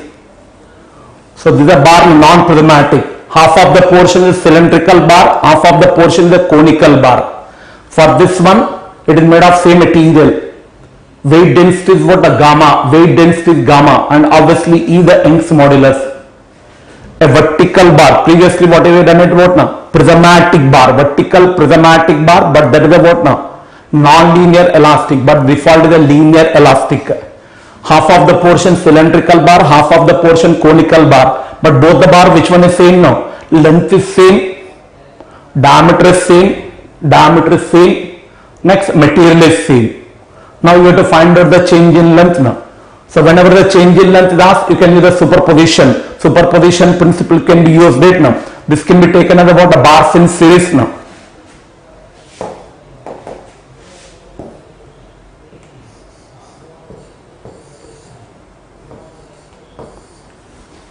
The series case now. So the total change in length is what? Now delta L1 plus delta L2. Delta L1 plus delta L2. What the delta L1? Elongation of the conical bar due to its sulfate. Due to sulfate. So first you have to find out the change in length of the conical bar due to its sulfate. Due to sulfate, I am assuming this bar weight is what now?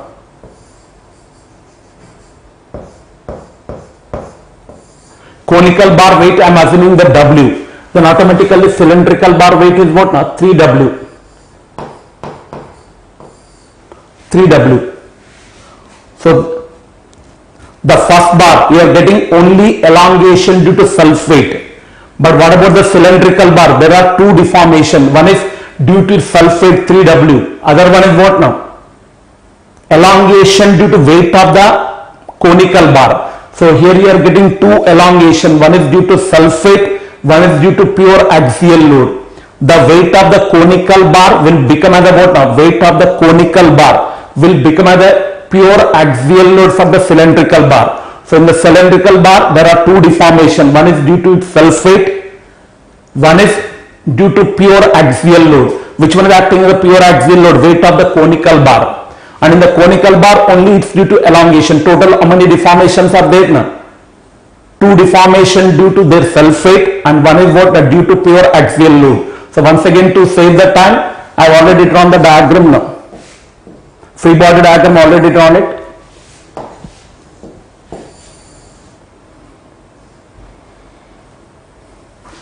So to save the time, I already drawn the free body diagram now. This is what now? Conical bar. Its weight I am assuming the W, that is gamma AL by 3. Gamma AL by 3. What the A? Area at the top end. What the weight of this conical bar? This I am assuming the 1. Its weight is W, gamma AL by 3.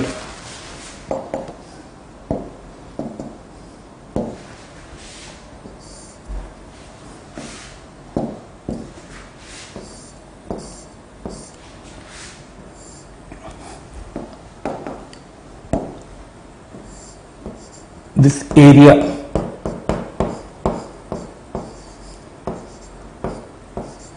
pi d square by 4. Now its weight is acting downward.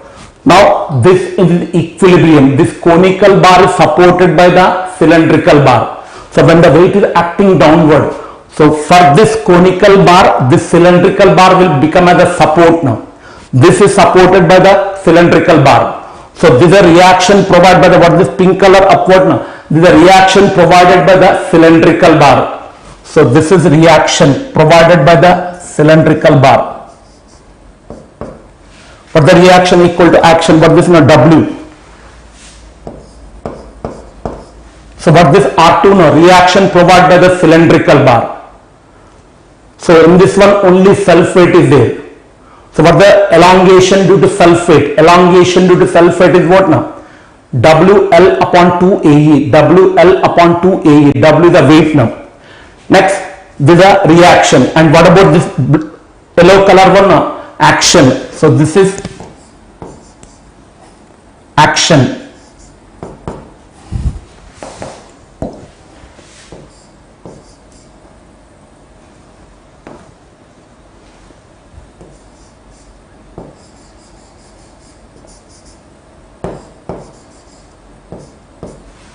So this yellow color will be the action of the conical bar. So this will become the pure axial load. Now weight of the cylindrical bar W2, that is 3W. This weight is W, means this is 3W, gamma L. Now what the reaction at the fixed support? What the reaction at the fixed support now? W plus W by 2. So what is the reaction now? 4W. That's all. So here only one deformation due to self weight. Here two deformation. One is due to pure axial load. One is due to self weight. Now you can do it. We'll get the answer now.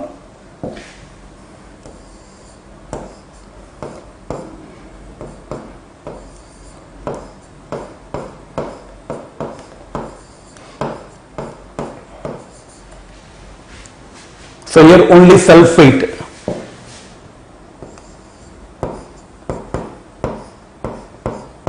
W1 L1 upon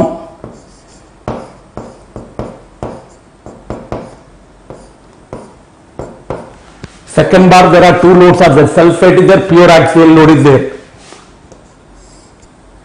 That is W2 L2 upon 2A2 E2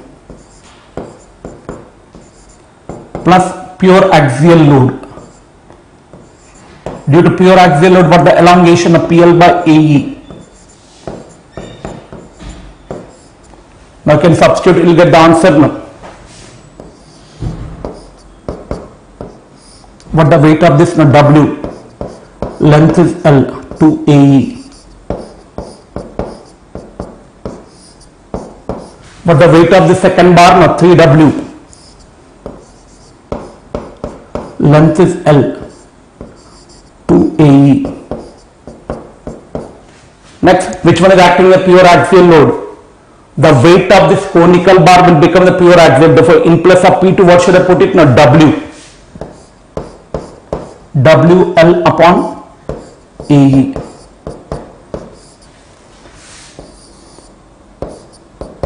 So if I can take out the WL by AE is common.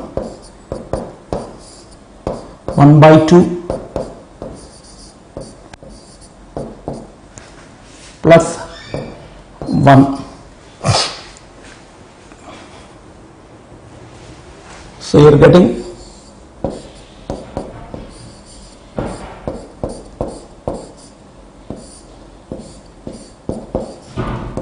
but in the question is asking in terms of gamma. What the W value now? Gamma AL by 3.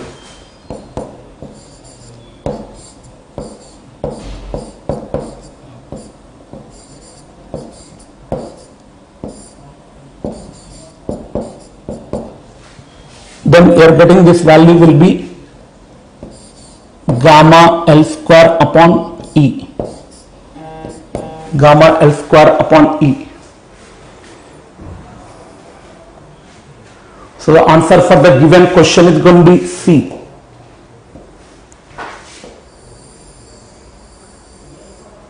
For the given question, answer is going to be C. We'll check it how many is giving the correct answer now.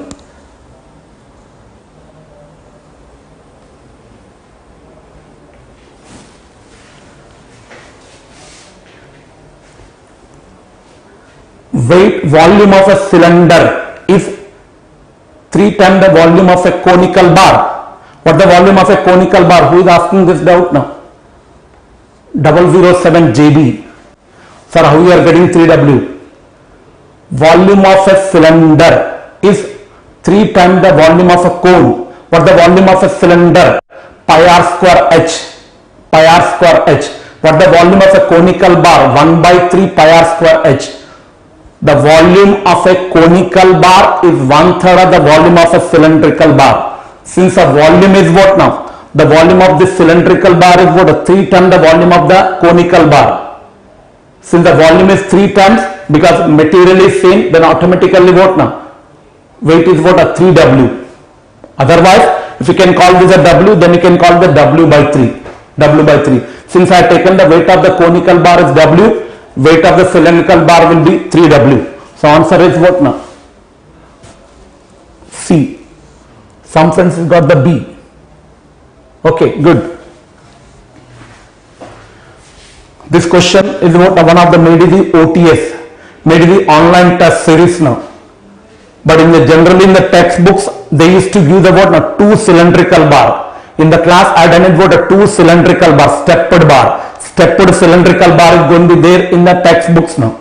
But the made the OTS they have given what now? Cylindrical bar and conical bar. So try to, though you are not practice the MEDIZ test series, try to practice the MEDIZ test series. That is going to be very, very useful now. Now, can you give answer for 13 now? A steel bar of rectangular cross section. Now we are going on thermal stress numerical question now. A steel bar of rectangular cross section heated uniformly such that the rise in temperature is 100 degrees centigrade. A steel bar of rectangular cross section is heated uniformly such that the rise in temperature is 100 degrees centigrade. The ratio of thermal stress when it is completely constricted in 3 directions.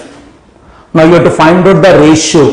Which ratio? No. Ratio of the thermal stress when it is restricted in 3 directions. And what the second one now? 2. Thermal stress when it is completely constricted in 2 mutual perpendicular directions. Now you are asking what is the ratio of the thermal stress when it is restricted in 3 directions to the thermal stress in restricted in 2 directions. In the general in the exam they are asking what now? Either restricted in 3 direction, gate examination till now they are asking what now? Restricted in 1 direction, restricted in 3 directions. But here restricted 2 direction also there now. And alpha is 12 into 10 power minus 6, E is equal to 200 gigapascal, G is equal to 80 gigapascals. When restricted in 3 directions, volumetric strain 0. If you want to get the thermal stress, I am going to give a generalized equation for thermal stress. But who don't know the generalized equation for thermal stress? Then what should be the procedure now? When restricted in 3 directions, we can equate either epsilon x or epsilon y or epsilon z should 0 or volumetric strain. When restricted in 3 directions, change in all the dimensions are 0, change in volume is 0. So either you can equate the epsilon x is 0 or epsilon y 0, epsilon z is 0 or volumetric strain 0. But when restricted in 2 directions, change in volume is not 0, only change in 2 dimensions are 0. Then at that time, in that case, either you can equate the epsilon x is 0 or epsilon y is 0. So this is a general method, but I am not doing the derivation, but directly I am giving the generalized expression now. Generalized expression for thermal stress is alpha into delta T into E upon a constant.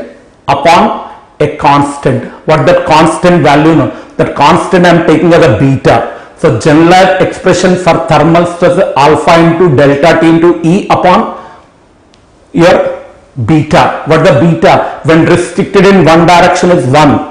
When restricted in 2 direction, beta is equal to 1 minus mu.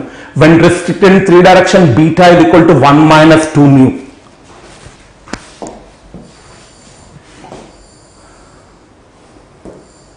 So this is a generalized expression for thermal stress. Generalized expression for thermal stress when thermal deformation, PM is about a prismatic member. Now whatever the equation I have given, that is valid only for prismatic member. PM means prismatic member. Prismatic member means it may be a prismatic cylinder, prismatic rectangular bar, anyone. Prismatic. Restricted completely. But how many direction? Maybe 1 or 2 or 3, any direction. This is generalized equation. Thermal stress equal to alpha into delta T into E upon C into beta. What the beta value now? When restricted in 1 direction is 1. When restricted in 2 direction, 1 minus mu. When restricted in 3 direction, 1 minus 2 mu.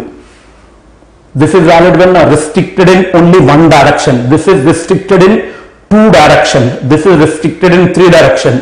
So then what about the C? What the C? C is depend upon the change in temperature variation. Change in temperature variation. Uniformly heated. Uniformly heated means C is equal to 1. But if the change in temperature varying linearly, C is equal to 2. And if the parabolic change in temperature, if the temperature a function of x square, then C value is going to be what? A 3.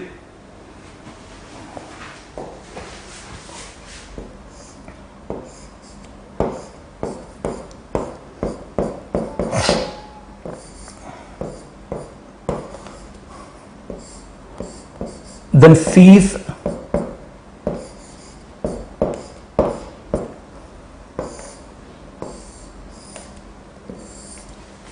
if the change in temperature is what now? Proportional to x to the power of n, then C value is n plus 1. If the change in temperature is what? A constant. Change in temperature constant, then C value is what now? C value is what now? 1. If the change in temperature linearly varying, C is equal to 2. If the change in temperature varying parabolically, x square, then 3. Cubic parabolic, if the x cube, this is 4. And if the x to the power of n, this is 5. But default, you have to go for a what now? Uniform variation. Change in time uniformly heated. Then at that time, C is equal to what now? 1.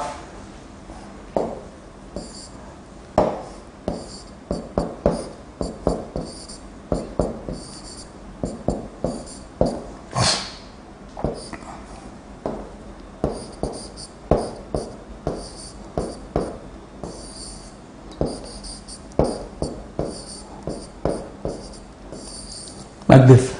But in this question, what is given now? Uniform change in temperature, uniformly heated, then C is equal to 1. If unless otherwise mentioned the uniform variation, C is equal to 1 now. And what about this now? This value depend upon what? Whether restricted one direction, 1, restricted in 2 direction, 1 minus mu, restricted in 3 direction, 1 minus 2 mu. So in the question is asking what now? Ratio of the thermal stress when restricted in 3 direction to restricted in 2 directions. Then directly default you have to go for what now? Uniform. C is equal to 1. C is equal to 1. Uniformly heated. Uniformly heated. Change in temperature a constant. Change in temperature a constant.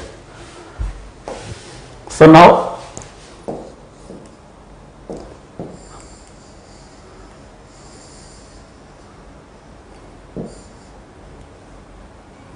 you can give the answer now.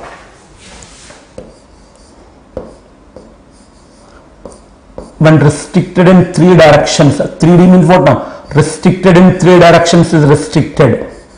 Next, restricted in 2 directions. So it is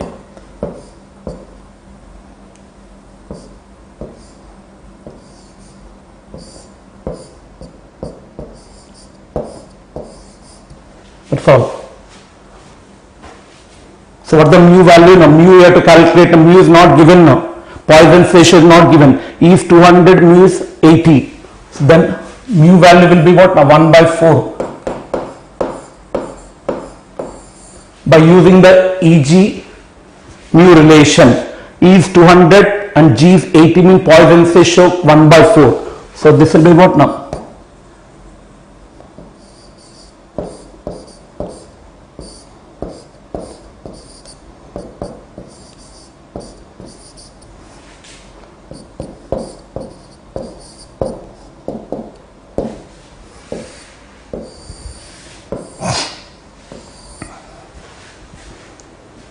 So try to remember this now. But those who are unable to recollect it, then already I given how to get this equation now. So answer for the given question is going to be 1.5.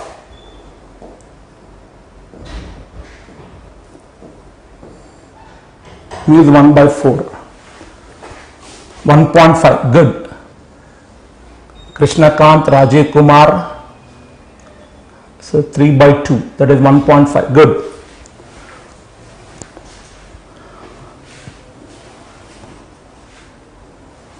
Next. So can you give the answer now? Now I am coming to the what now? FFD BMD now. The maximum axial load, maximum shear force maximum bendment in the beam as shown in figure. But generally the beams are what now? Horizontal. But this beam is an inclined beam is given now. Inclined beam is given. It is just like a simply supported beam, hinged at both the ends. Hinged at both the ends. But the inclined beam now. Now for this case asking what now? What is the maximum axial load, maximum shear force and maximum bendment? Quick. What the answer now? But the inclination is not given now. In place of the inclination, what is given now? This triangle is given root 3. This height is what now? But y coordinate is 3, x coordinate is 1. Y coordinate is root 3, x coordinate is 1. Then what the theta value now? What this angle now?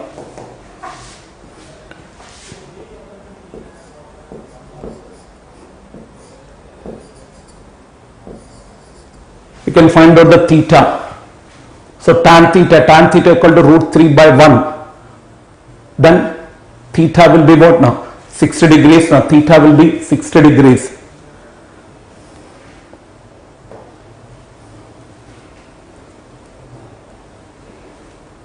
So from this one,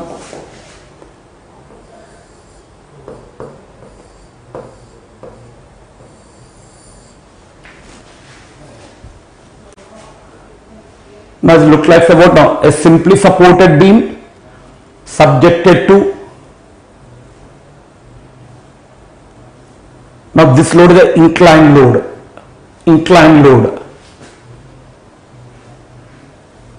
Now if we resolve it, two components will be there now.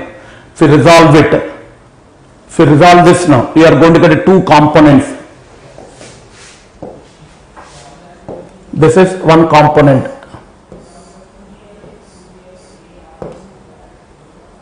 If I am calling this is P, one component is PH.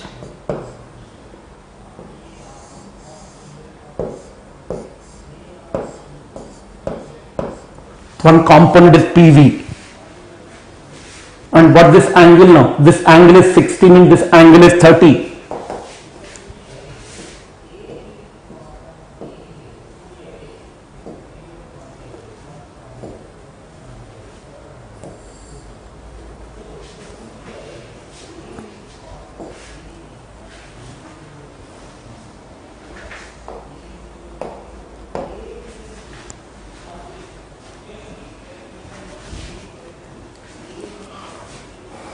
So what about this angle now?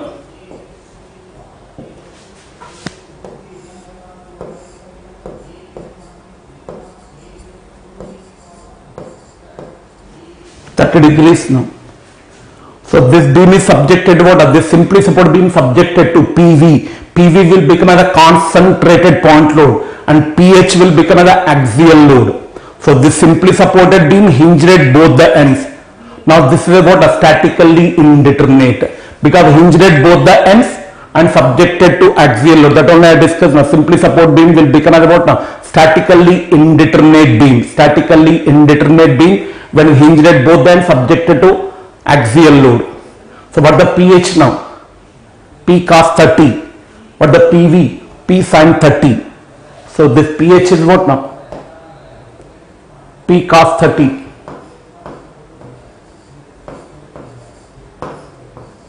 What the PV? P sin 30. P by 2. So one constant point load and one axial load. So total how many reaction? Of 4 reaction. One horizontal, one vertical, and there are 4 unknowns. Unknowns are 4. Equation. That's why it is statically indeterminate beam. Now to save the time, I already drawn the diagram here now.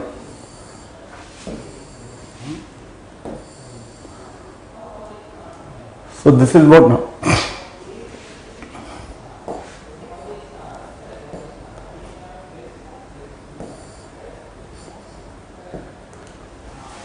This is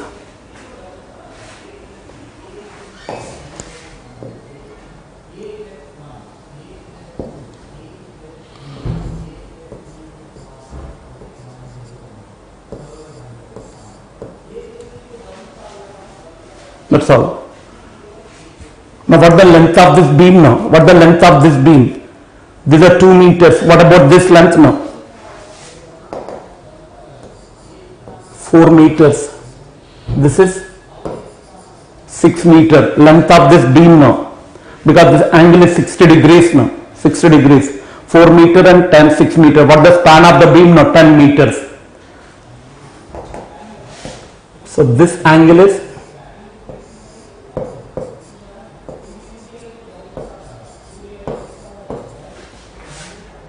so this will be root 3 by 2 p.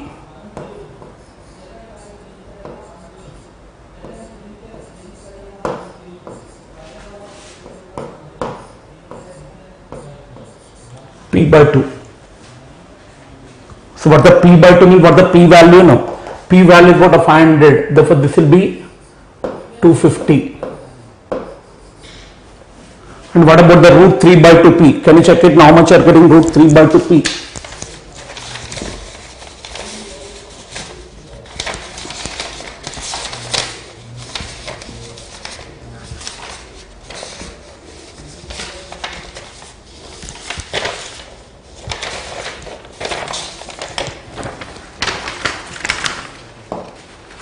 So this value you are getting 250 root 3.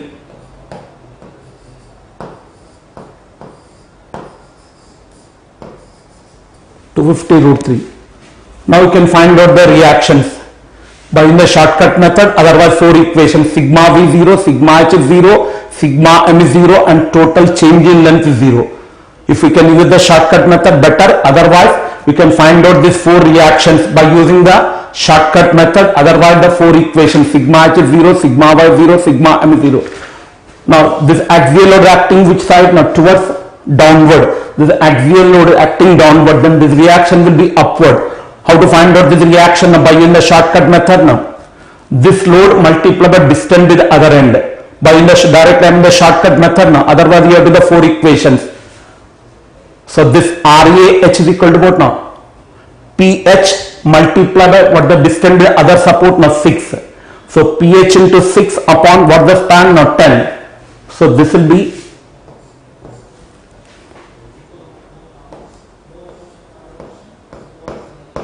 PH into 6 upon 10. So this value are getting 259.808. And what about this component now? Sum of this horizontal reaction equal to this axial load, and this we are getting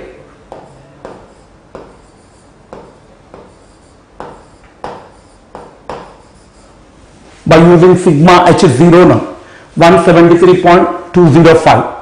Now what the maximum axial load? What the axial load in AB? Axial load in AB is what now? 259.808 compressive. What the axial load in BC? 173.205. So maximum axial load is compressive load. That is what now? 259.808.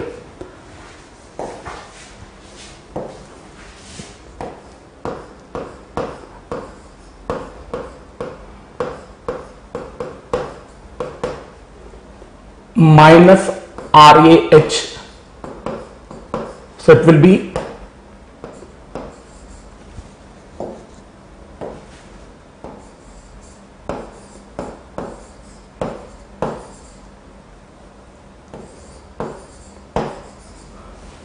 then what about the shear force now? How to find out this reaction? Once again a shortcut method, RAV. This PV into distance to the other end, that is what now? PV into distance to the other end upon span, that is what now? Find out this value now. RAV equal to PV multiplied by distance to the other end 6 upon span 10. So this we are getting 150 you are getting now. And obviously this reaction will be 100. So what the maximum shear force? Now what the shear force in AB? 150. What the shear force in BC? Minus 100. So what the maximum shear force now? Plus 150. So maximum shear force is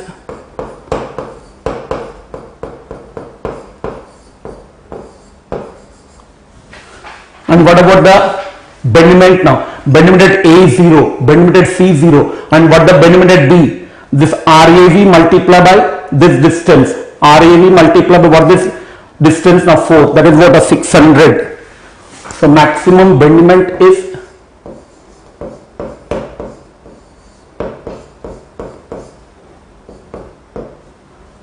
4 RAV.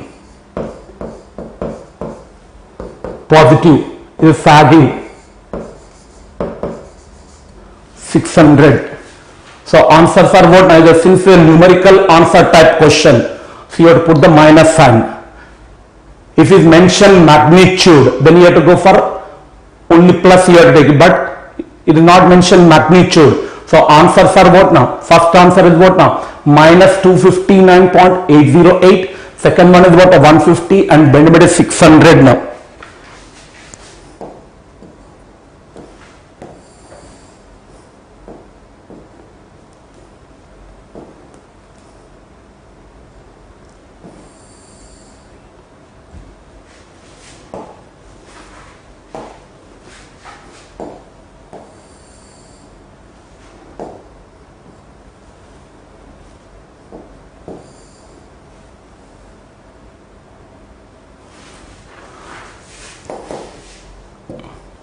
So this will be maximum axial load. What the first answer now?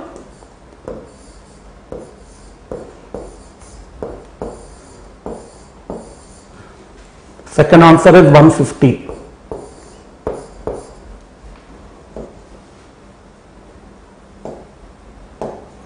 And third answer is 600.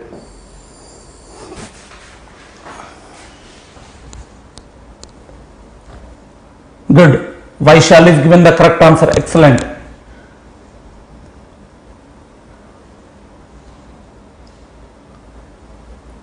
Sagar Kumar will check it now. 250 root 3. Aman, your values are incorrect now. Virendra Tanwar is also incorrect now. Only Vaishal is given the correct answer now. Vaishal is given the correct answer now.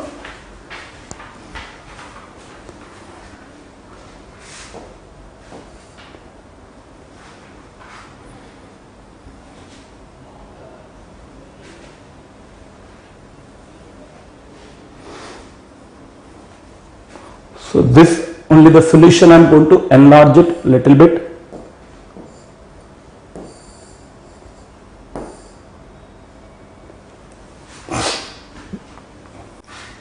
So these are the answer for this given question now. So we'll come to the next question quick.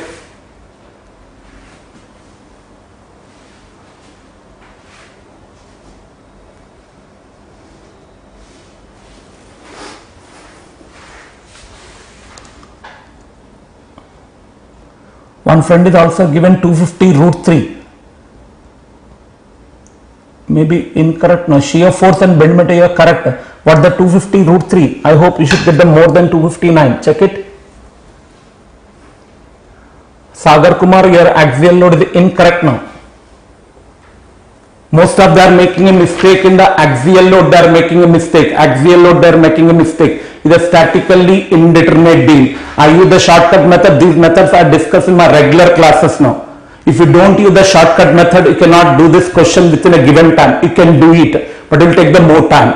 In that case, to find out the reactions, you have to the four equations: sigma h is 0, sigma v is 0, sigma m is 0, and compatibility equation. But the compatibility equation, a total change in length is 0. Change in length of AP plus change in length of BC should be 0.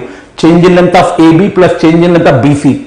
So to calculate the reaction only, it will take the more time. So calculation of reactions are very, very important. So this is a good question now. Okay, Rajiv Kumar is also given, but you have to put the minus sign. This you have to put the minus sign. If you don't put the minus sign, when you take the plus, now it's clearly mentioned magnitude. If clearly mentioned magnitude, you have to go for 259.80. But in the question is not mentioned magnitude, then you have to put with a minus sign. You have to put it the numerical answer type question. Numerical answer type question now. Good. Can you do this question? This is also concept oriented now. So this question I have already done in the classes. For the simply supported beam as shown in figure, maximum shear stress at point P. Maximum shear stress at point P is a simply supported beam subjected to two concentrated point loads. One concentrated point load is in both now vertical plane, one concentrated point load is in a horizontal plane. So as per my terminology, this I am calling as a vertical transfer shear load. This is a horizontal transfer shear load. Generally the beams are loaded by vertical concentrated point load. But here this beam is loaded by what? One vertical concentrated point load, one horizontal concentrated point load at the mid-span.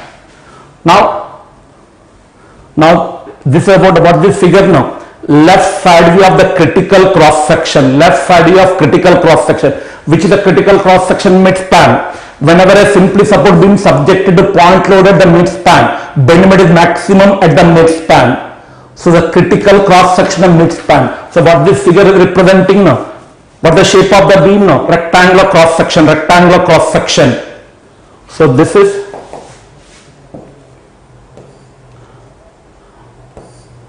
that is at mid-span.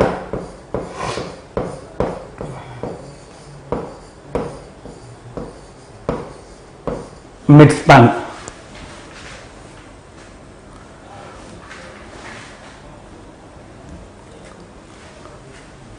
Now first assume only the 4 is acting now, superposition principle, then two Benjamin diagrams you are going to get it now. This question I used to do it every batch, but suddenly it was given in the 2 years back in the gate examination, but they are given as what now? Cantilever beam. But I changed it to what now? Simply supported beam. So first assume only W is acting alone. When W, that is what now? 4 is acting alone.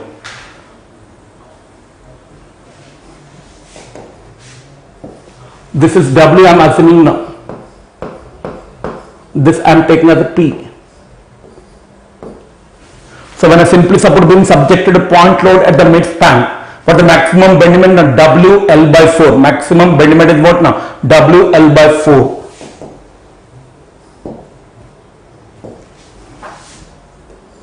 And is a sagging. Constant point load acting downward, sagging. Sagging means bend moment is positive.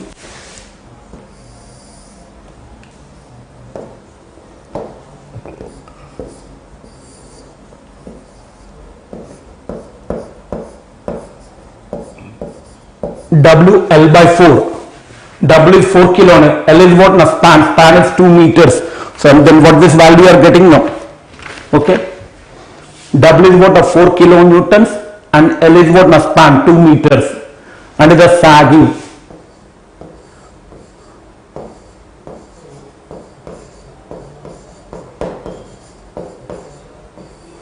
What is the meaning of sagging? Top contraction. Top contraction. So due to this one what now, where the bending stress is maximum, due to this bend moment is maximum at the mid-span and the bending stress maximum at the top and bottom now.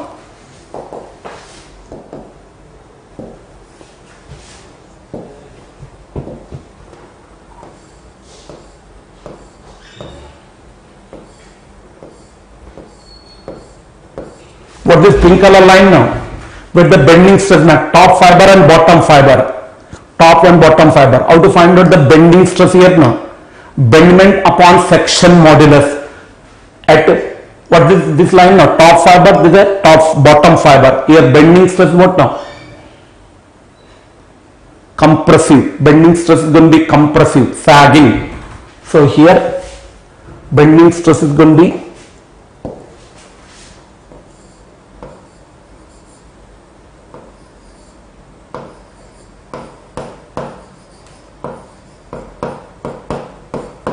maximum but negative, but that is due to this now, and here bending stress positive. Now to find out this value now, minus m by z. M is what now? WL by 4. What is z now?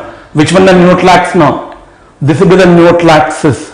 Under vertical bending, HCA will be the neutral axis. HCA will be the neutral axis. Then I have to take the section modulus about HCA, horizontal central axis. But the section modulus about HCA, 1 by 6 B D square. What the B value? 100, and D is what? 200 square. Next, assume only this 3 kilonewtons acting alone now. This load is acting outward. Then reactions are inward.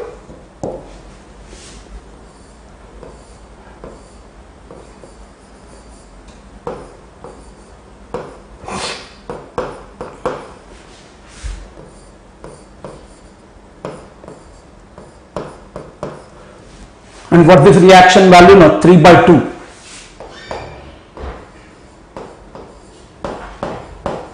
3 by 2, 1.5. Now this reaction is going inward. So it will give a bending in which direction? Clockwise.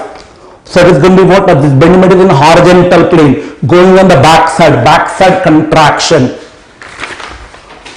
This is what now? This load is acting inward. Here also reaction is inward. Therefore this will give a bending in which plane now? Horizontal plane, going on the backside contraction. Backside contraction is what now? Positive. Top contraction is positive.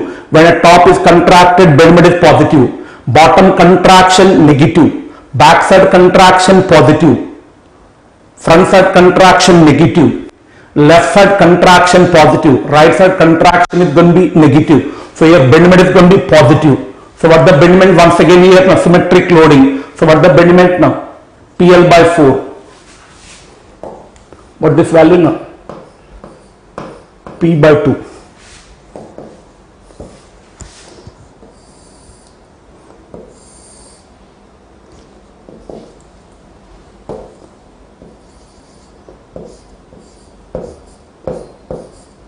This is HBMD, horizontal bending diagram. What the meaning of positive? Positive means backside contraction.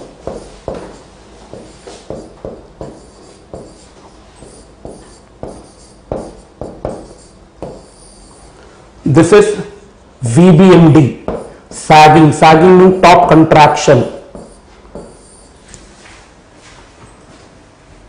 Now, so due to this bending, where the bending stress is maximum, due to this where the bending stress maximum, backside and front side, when this is acting alone, where the bending stress maximum, top and bottom. But when this bending is acting in horizontal plane, backside and the front side is what now? Maximum. Now what this line now?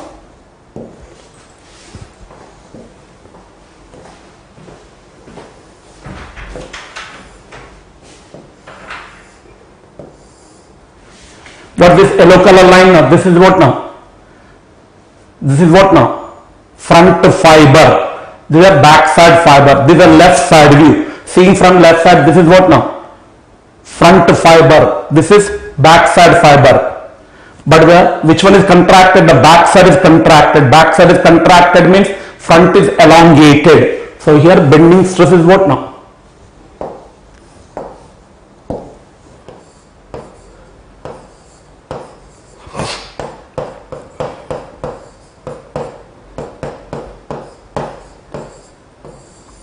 Positive.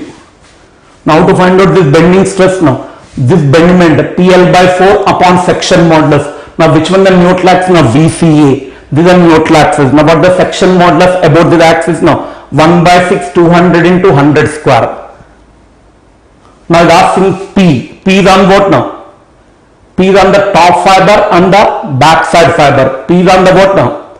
Top fiber and the front side fiber. P is on the what now? What this line? The top fiber. What about this line? The front fiber.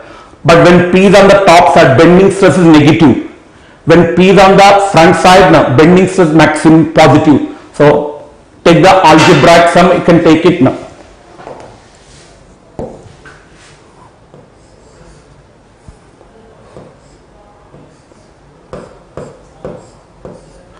Bending stress at P.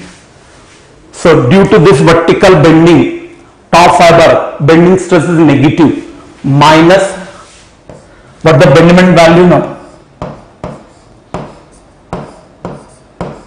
and section modulus should be taken about HCA, horizontal central axis. Next, due to this horizontal bending now, backside contraction, front is elongated. This is the front fiber. front fiber. Front is elongated means what now? Bending stress is positive. Z about VCA. This is the neutral axis when W is acting alone. This is the neutral axis when P is acting alone. Now you can substitute it now. What the W value now? Minus 4000. L is what now? 2 meters. That the 2000. What the section modulus about HCA? 1 by 6. 100 into 200 square.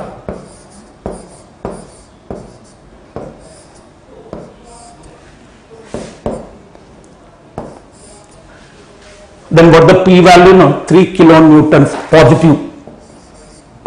For why you have taken positive? Back side is contracted means front is elongated. This is the front fiber because the left side view.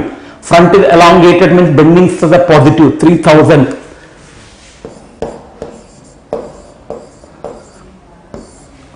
And which is the neutral axis? This is a neutral axis. Then what the section modulus now? 1 by 6 200 into 100 square.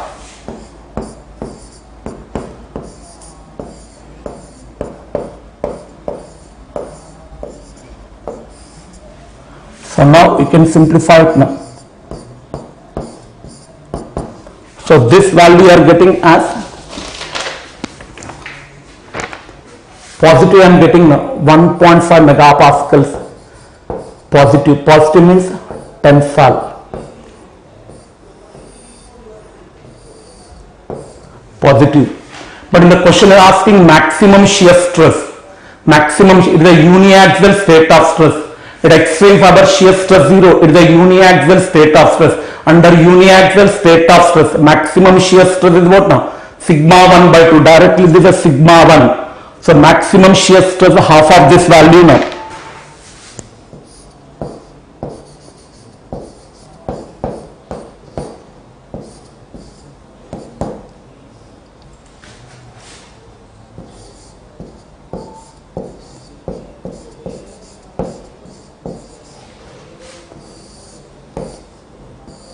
Because of uniaxial state of stress, extreme fiber shear stress 0. Because of uniaxial state of stress, under uniaxial state of stress, maximum shear stress is half of the maximum normal stress. This is a tensile, therefore half of this value now 0.75 megapascals.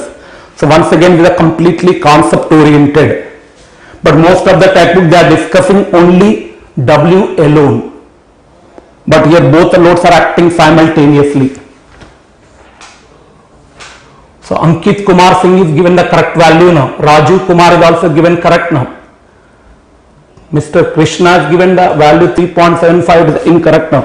So answer for the given question is 0.75 because of uniaxial state of stress. But if you ask what the maximum tensile stress, now what the maximum tensile stress? 1.5. T means tensile. T means tensile. So this is an explanation. Suppose if you ask at Q. Q is what now? This line is what now? Backside fiber. So here both are negative. Q is on the top fiber and the back side. Then you have to take the minus, you have to take it. This is also negative. Both are negative. If you ask at the Q, this is also negative, this is also negative because this is what a Q is at the junction of top fiber and the backside fiber. Junction of top and backside fiber. So answer is 0.75 megapascals. Good. So we'll come to the next question. Now I'm coming to the torsion chapter now. Quick. A solid circular shaft of diameter. So these questions can be done correctly by a student who is thorough with the concepts. But who is not thorough with the concept, this every question is going to be, seems to be a tough now. But those who are thorough with the basics, these are all simple now.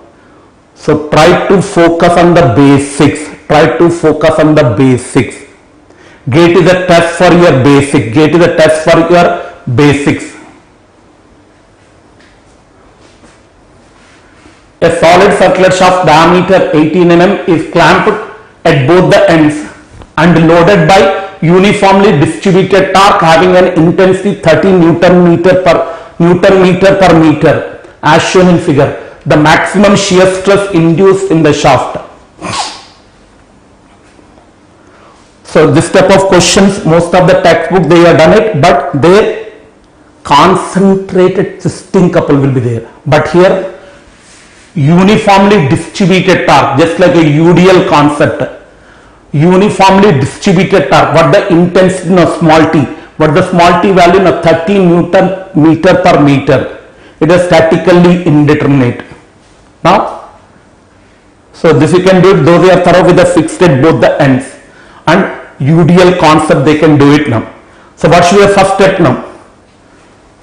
What the sum of all this thing now? What the, just like UDL rectangle area. What the sum of all this thing now? Whenever a UDL, what you have done it now? You are going to calculate the total load, and that is represented by a constant at point load. Now what the summation of all this now? What the intensity 30, 2 meters, 2 meters. So it will be what now? What the sum of all this thing now? 16 Newton meter, 16 30 into 2, 30 into 2, 16 Newton meter clockwise. Clockwise means double arrow is going to be towards left side.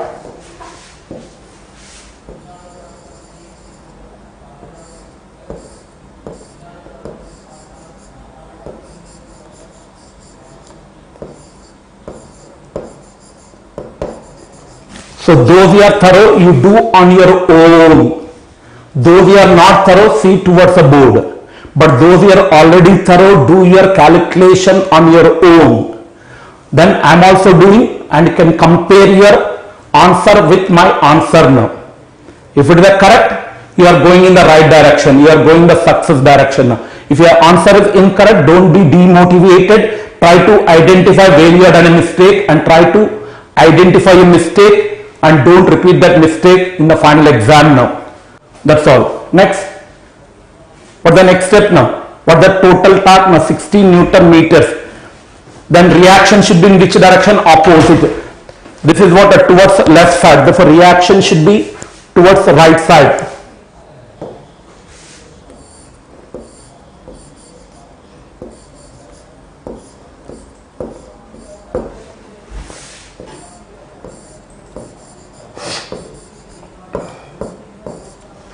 T and TC. Then how to find out the T and TC? Statically indeterminate compatibility equation. That is what now? Total angle of twist should be 0. So I am calling this is what now? AB is the first now.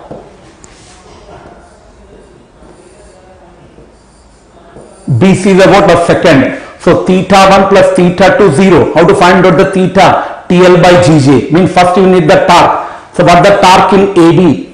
TA. What the torque in AB? TA. What the torque in the second now? TA minus 60.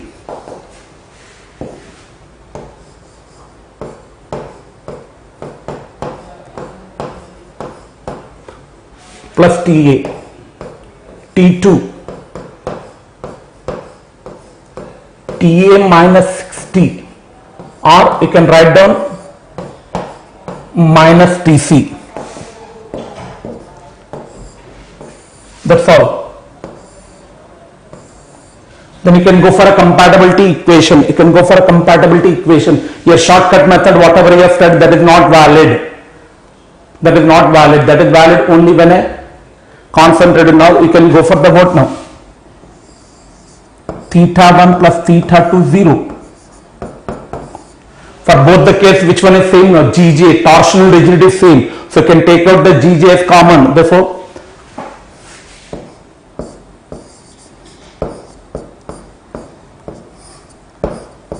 T1 L1 plus T2 L2. So 1 by GJ is not 0, is a non-zero. What the T1 value no TA. What the L1 no 1 meter. What the T2 TA minus 60. Now you can find out this value now. You will get it now. So now you are getting TA is 40 Newton meters I'm getting a positive. Positive means assumed direction is correct now.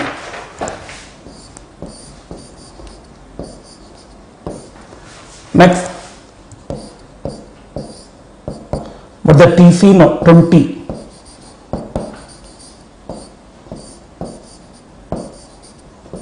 Because TA plus TC should be equal to 60, equilibrium condition. So now you can substitute it now. So what the T1 value now? So T1 will be 40 Newton meters.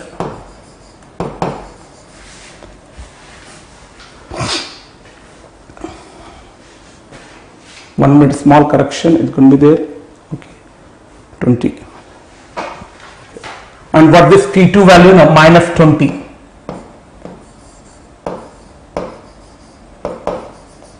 Minus 20. Now which is the maximum torque now? T1. It is a prismatic shaft now. So what the T max now? This will become the T max.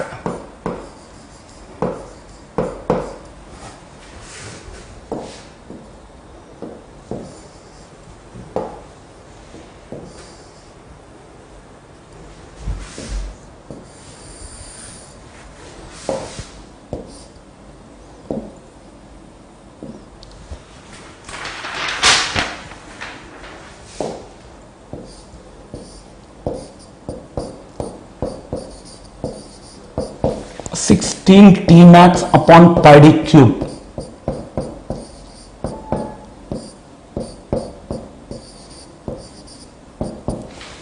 Already diameter is given in the question of 18. Torque you got it. This value you are getting 34.931 megapascals.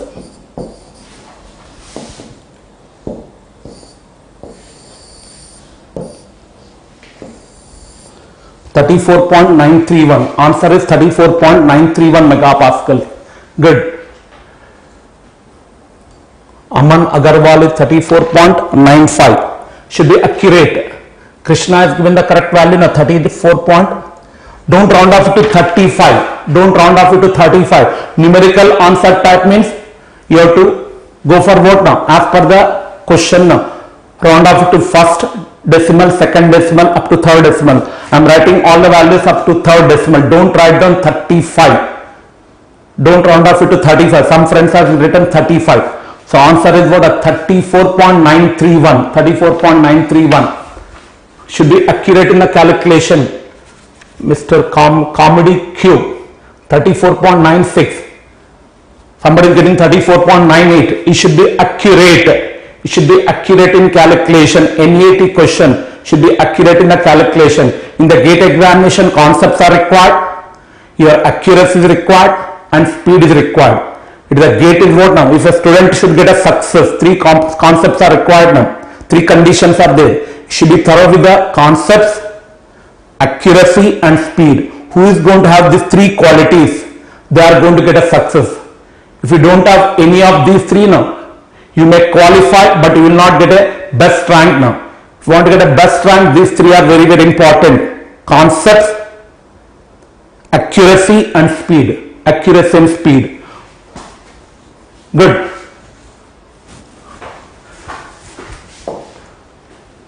So can we do the question number 17 quick? Question number 17.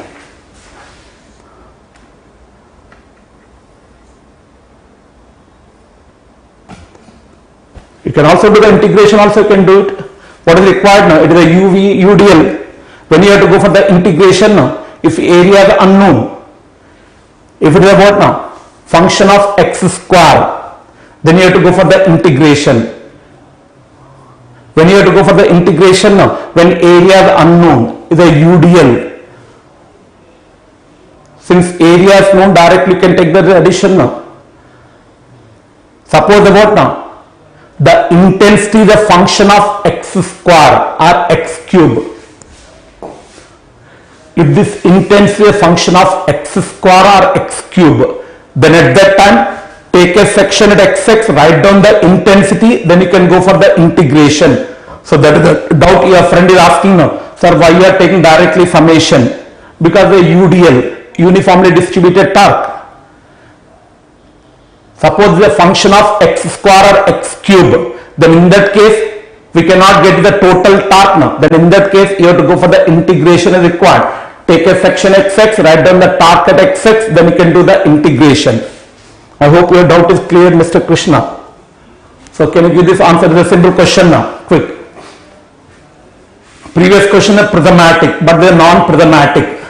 For the non-prismatic shaft as shown in figure, the angle of twist at cross section xx, half of the portion is solid, half of the portion is hollow, half of the portion is solid. What the diameter of the solid? Now 2d, and half of the portion is hollow. What the inner diameter d, outer diameter is 2d, and two twisting curves are applied now. Now I is asking what is the generally default you have to calculate the free end, but it is asking at xx now, at xx. So what should be the first step now? You convert into double arrowhead. This is clockwise. Clockwise. It's a simple question. Those who are already thorough can put it now.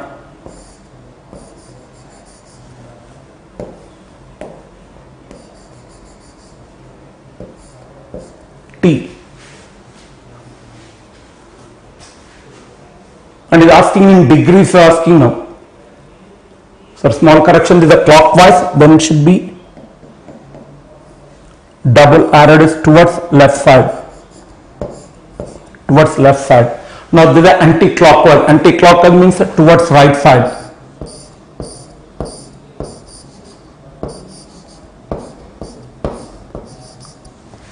Then what the reaction torque now?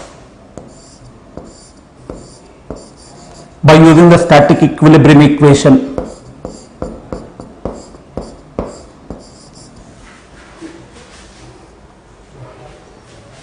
I am taking this about now first shaft. This is second. So what the T1 value? No, T by 2. T1 is T by 2 plus T by 2.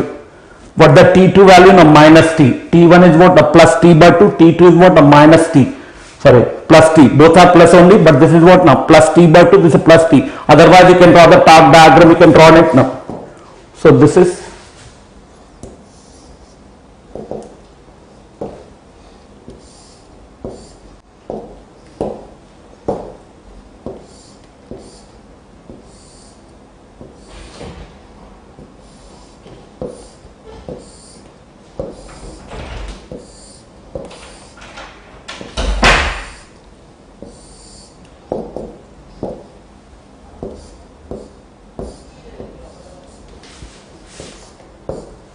all.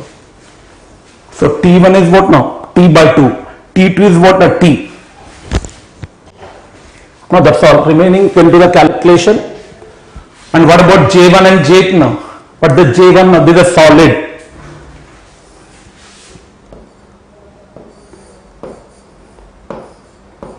This I am taking as a J. J. And what about the J2? Hollow. For the same diameter, J2. Actually what the J1 now? Pi by 32 d to the power of 4. In place of d you have to put the 2d. And what about the J2? Pi by 32 outer diameter, that is 2d to the power of 4 multiplied by 1 minus k to the power of 4. But for both the shaft diameter is same. For a given diameter, this ratio you have studied now. J1 by J2. That is what now? J of solid by J of hollow is 16 by 15. For a given diameter, solid is the best now. For a given diameter, solid is the best now. So J2 can be written as what now?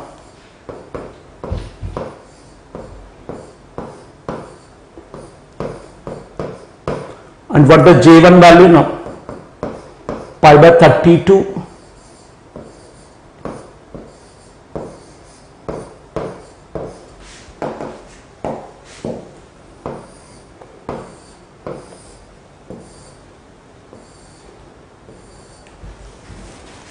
Otherwise you can go for the basics now. Pi by 32 d to the power of 4, pi by 32 capital D to the power of 4 minus small d to the power of 4. So this you can take it now. Now, but the T1, T2 you already know now. T1 is T by 2, T2 is T. Now you are asking angle of twist at XX.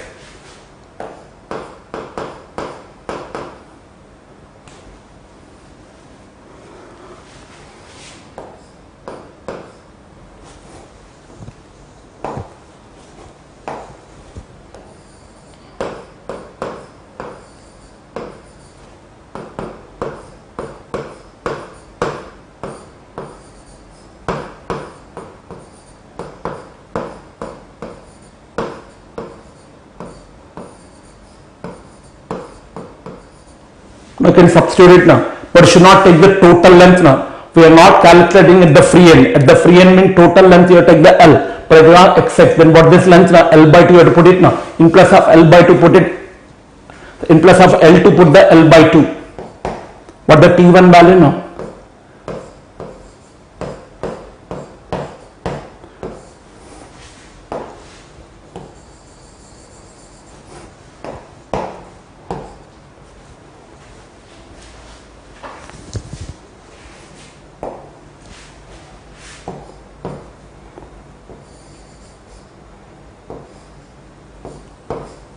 G same, what this torque now T, length is L by 2, G, what the J2 now,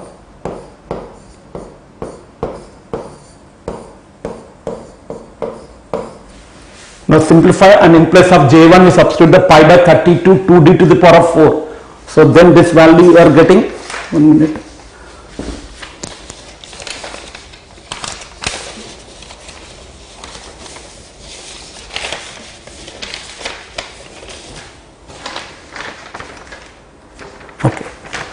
So this value finally you are getting after substituting the numericals. This you are getting 31 upon 15 TL upon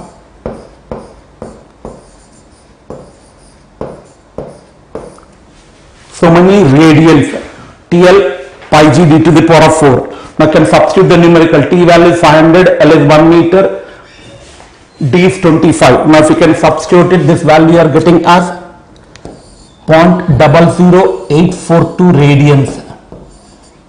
But you are asking in the degrees. If you ask in the degrees, it is 0.483. So the answer for the given question is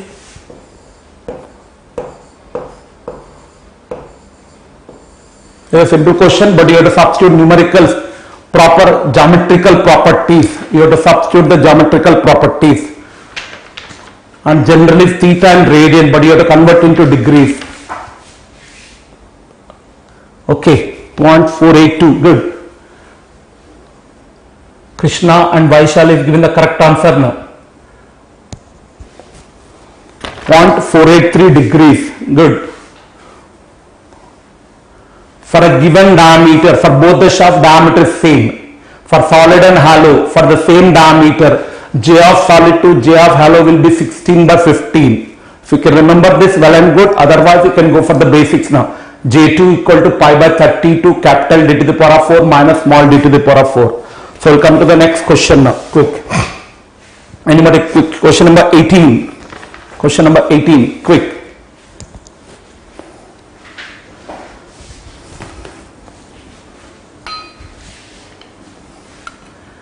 Figure shows the cross section of a horizontal prismatic rod at the free end at point P.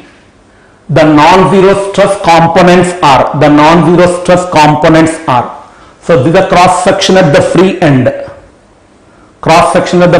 of the rod, and here two loads are acting, Q, and R. What the meaning of dot? Outward, and here cross inward. So this is loaded by what now? This cross section is loaded by two eccentric loads. This cross section is loaded by two eccentric loads. This is what now? Eccentric transverse shear load. And these are eccentric axial loads. Eccentric axial loads. Anybody what that? It is also once completely concept oriented.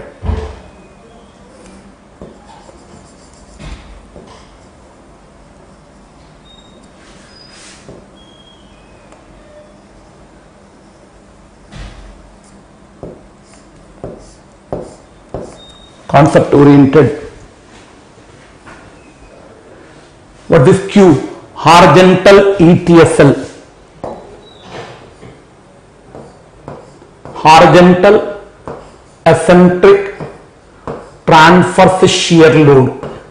Horizontal eccentric transverse shear load. So because of this Q and Q, what will be there now? They will form a twisting couple. Twisting couple. And due to this twisting couple, you are going to get a torsional shear stress. And what about this dot outward? This is a EATL, eccentric axial tensile load, and this is eccentric axial compressive load. Eccentric axial compressive load. Now these two will form a bending couple. These two will form a bending couple. Anybody want the answer? Not quick. So this cross section is subjected to one bending couple and one twisting couple.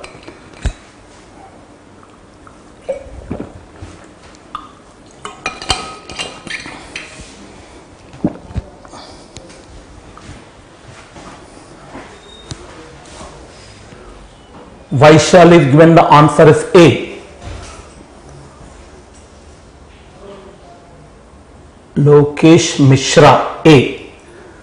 Vaishali, are you a MEDIZ student or non-MEDIZ student?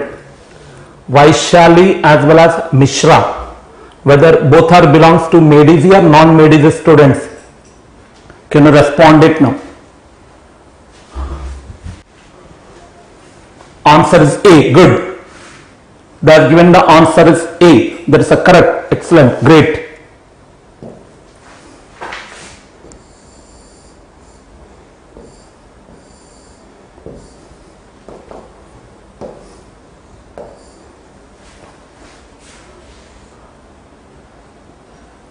Priyansh Raj, A. Good. Vaishali, MEDIZ student. Good. Have you attended my lectures, Vaishali? Have you attended my lectures?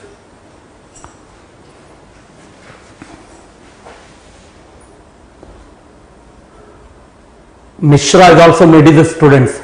Both of you good? Can you respond it now at the same time now?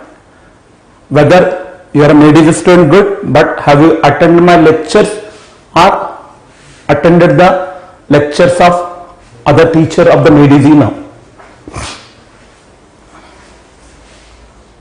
So, okay, good. Mishra, yes sir, this year Sultanpur batch. Arun Kumar is also MEDIZ. Good. Vaishali, you have not responded. Have you attended my classes or not? Okay, come to the answer now. Generally, everybody is going to take your bending stress now. Your bending stress is 0. Why?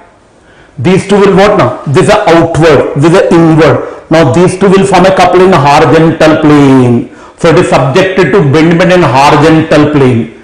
Then which is the neutral axis? Now this is a neutral axis. On the neutral axis, bending stress is 0. Therefore here we are going to get only torsional shear stress.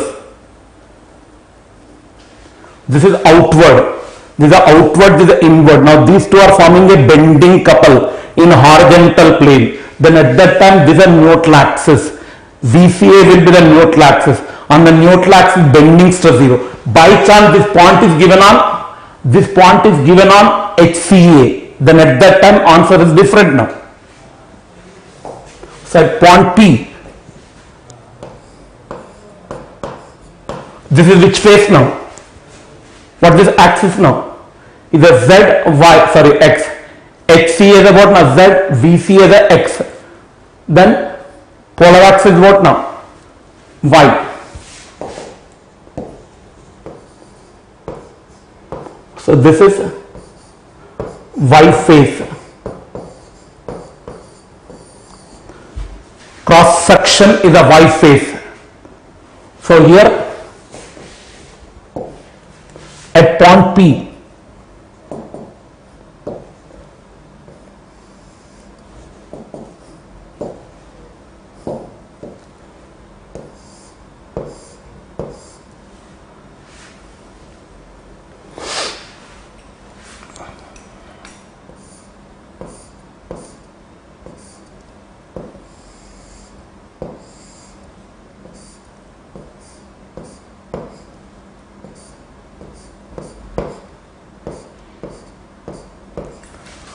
So this will become as what? A tau t. And what the tau t now? It is a y phase and which direction now?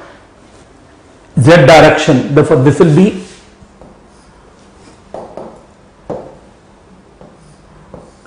tau t. Y phase. Which phase now? Y phase. And which direction of Z? Tau yz. And every shear stress also with a complementary shear stress. So here how many stress are there now? Suppose by chance bending stress is there, bending stress perpendicular, that is what now? Sigma y, sigma y. Suppose this point is given on HCA, if this point is given on HCA, then bending stress is going to be non-zero. So at point at P, bending stress, that is sigma y is 0.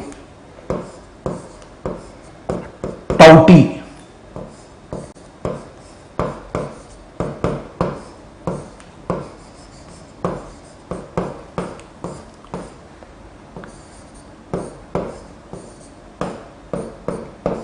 Non-zero, and tau yz is equal to tau zy.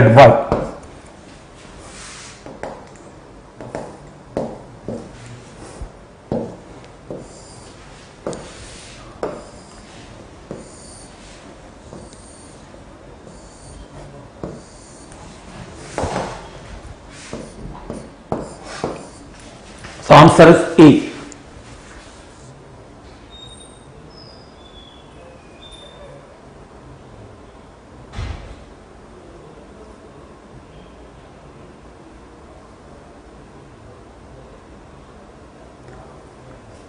Vaishali, this is my sister. My name is Krishna.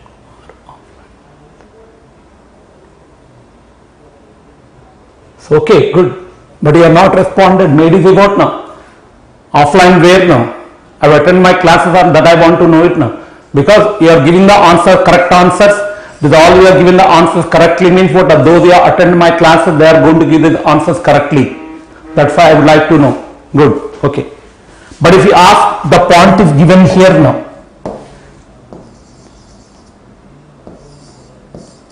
If the Q is given at Q, what the answer now?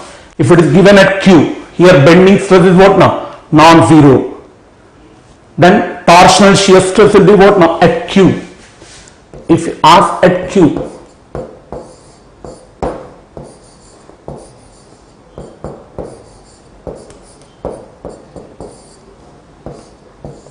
and torsional shear stress is tau yx.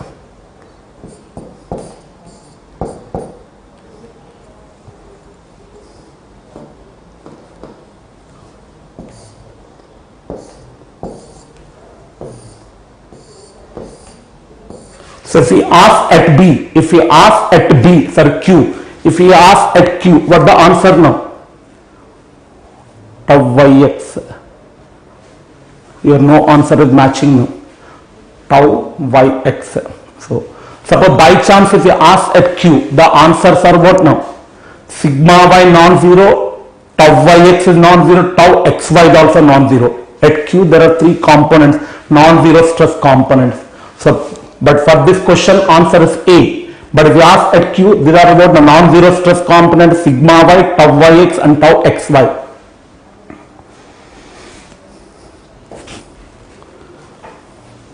So can you give the, now I am come to the deflection of the beam now. Okay, good. Thank you. So now I am come to the deflection of the beam now. Now we have completed deflection of the beam. Quick. Can you give the answer for this now? This same question in the workbook is there, but there they ask about now deflection, but you are asking what now? Deflection and slope. For the cantilever beam as shown in figure, ratio of deflection and slope at free end is ratio of the deflection and slope at free end. But what the AB, EI, but BC is a rigid. What the meaning of rigid you have studied now? EI is infinity. EI is infinity.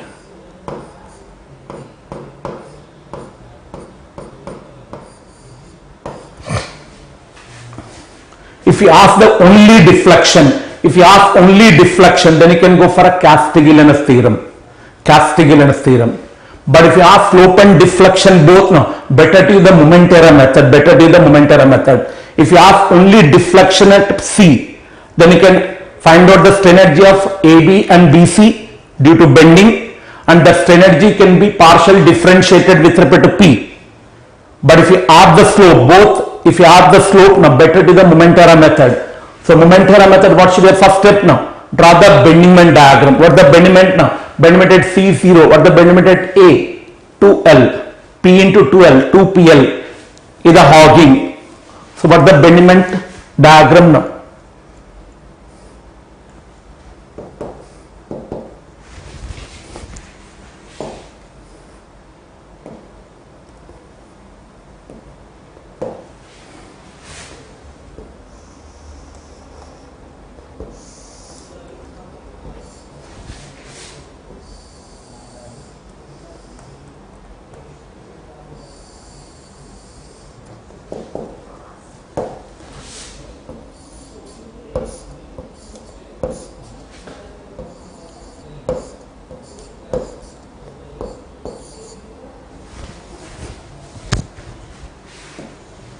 The BMD.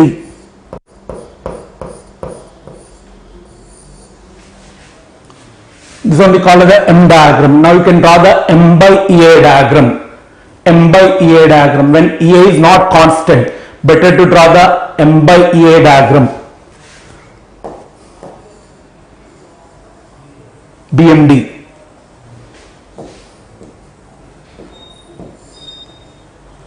Now I can draw the M by EA diagram. What the bending is 2PL upon EI. So what the height of the M by EA diagram? 2PL upon EI.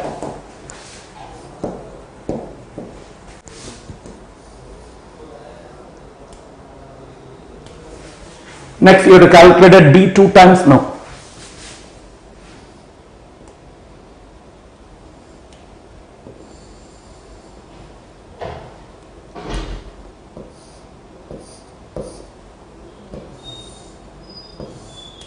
This is a M by EA diagram. Bend material is 2PL upon EI. So what's this value now?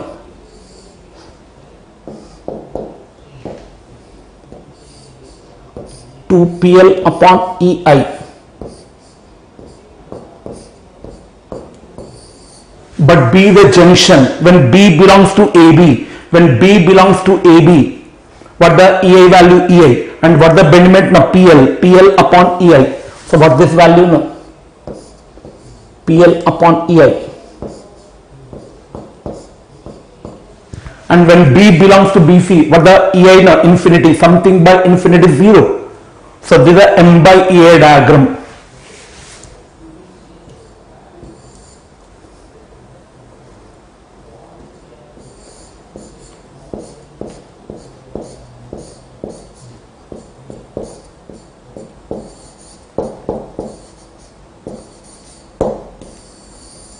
M means bendment, M by EA diagram.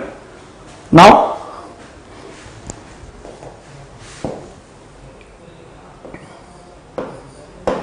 origin is what now? Origin means non-zero slope. Origin is what? Non-zero slope C. Want to calculate at C. The origin is C. And reference point is zero slope. Reference point is zero slope. Where the slope is 0 and cantilever beam now fixed end. Fixed end. Origin means non-zero slope. At C, slope is non-zero, and you want to determine now. Reference point is where slope is 0. That is what now at the fixed end. Then what the first theorem now? What the first theorem of moment area method? The moment area method is the best now. So theta c minus theta a equal to area of M by EA diagram between C and A. Between C and A. What the shape of this diagram now? Trapezium. If you know the trapezium area well and good, directly can take it. Otherwise split into rectangle and triangle. Rectangle and triangle. And what this area now? 0. So what the theta c? Non-zero. Theta a 0. Now what the area of this now? Those who know the trapezium area directly can do it. Otherwise split into rectangle and triangle. I am splitting into rectangle and triangle.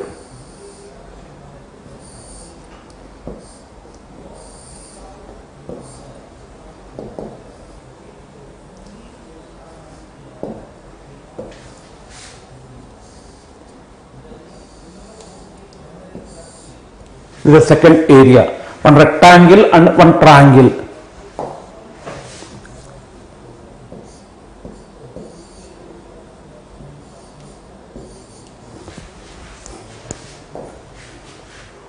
So A1 plus A2.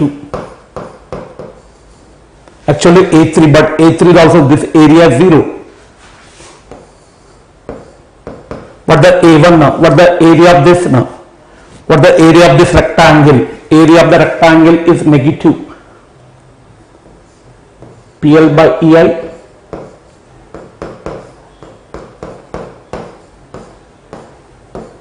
next triangle area minus 1 by 2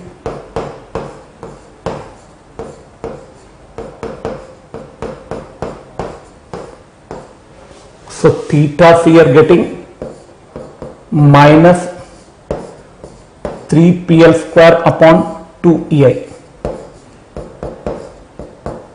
Negative means clockwise.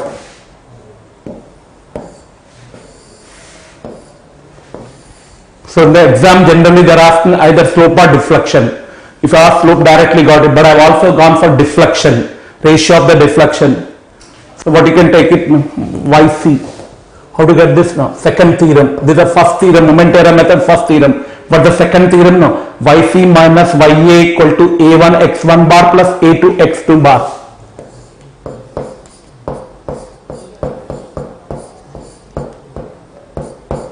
A1 x1 bar plus A2 x2 bar. What the x1 bar and x2 bar now? Distance of the centroid from the origin, that is C. Distance of the centroid of this rectangle from origin, that is C.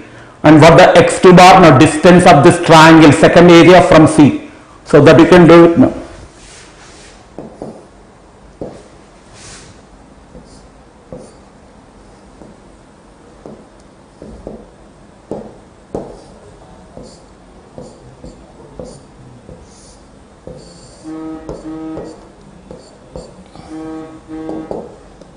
This is x1 bar.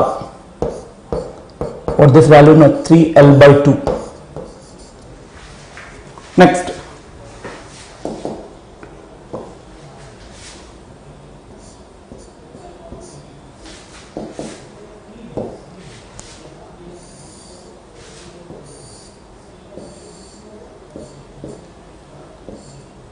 This is the x2 bar.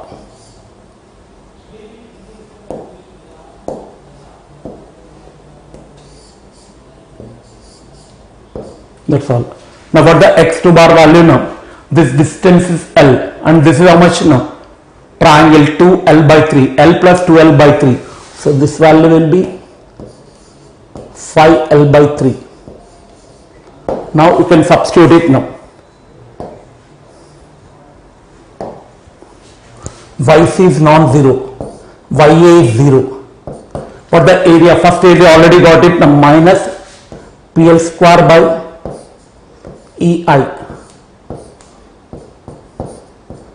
multiply by 3L by 2. A1 x1 bar and A2 x2 bar. What the second area? Minus PL square by 2 EI, and x2 bar is 5L by 3. Now you'll get the negative. Simplify, you'll get the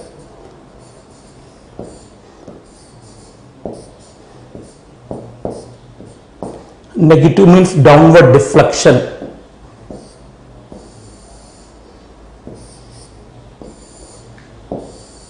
Downward deflection. Check it is okay.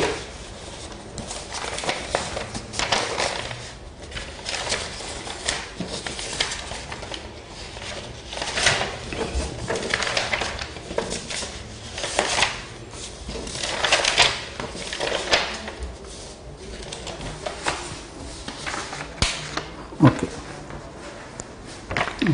But in the question is asking yc by theta c. In the question is asking yc by check it, you are going to get it 14L by 9. 14L by 9. So answer for the given question is going to be Delhi.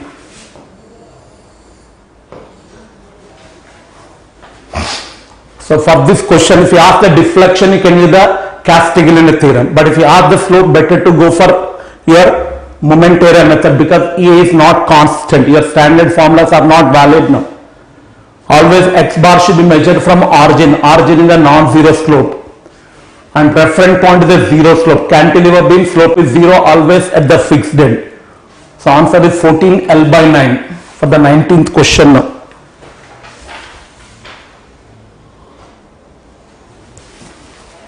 Okay, good.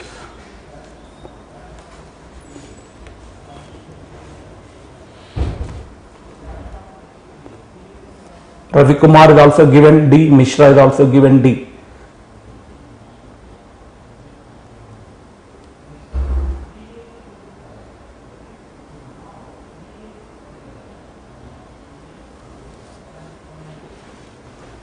Mr. Comedy Q, focus on this lecture now.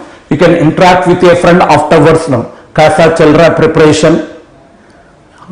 आपको friend से interact करने के बाद में कर सकते हैं ना आपने? Should have what a focus now. So answer is going to be Delhi. So this question I am not spending because I have to cover some more. This is a simple question. You can try it. A overhanging beam subjected to two constant point load, one downward, one upward, and two couples. So this you can try it afterwards. The answer is going to be, what is asking a bendment at the midspan is asking now. A simply supported beam with equal overhang subject to two constant point loads, equal but opposite, downward, upward, and two couples. Now what the bendment at the midspan? This is a simple question. I am not spending. So answer for the given question will be A. Check it now. For this question, answer will be A.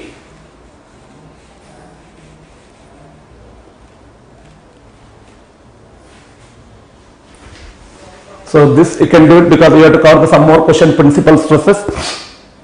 This you can do it now. Now, the strain energy of the cantilever beam as shown in figure. A cantilever beam strain energy is asked now. It is subjected to a point load and a concentrated moment. Here superposition principle is not valid. Superposition principle is not valid for strain energy because of second order function. Strain energy is a quadratic function of the load. So your superposition principle is not valid. Already I studied U is equal to what now?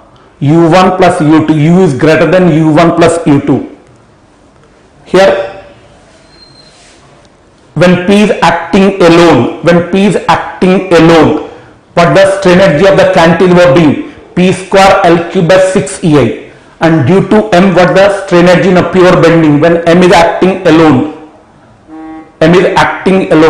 Pure bending, M square L by 2 EI. Then obviously When both are acting what now? Synergy should be what now? Greater than U1 plus U2. So here, without going for the some questions, MCQ question, seeing the option itself, we can decide it now. U1 is what now?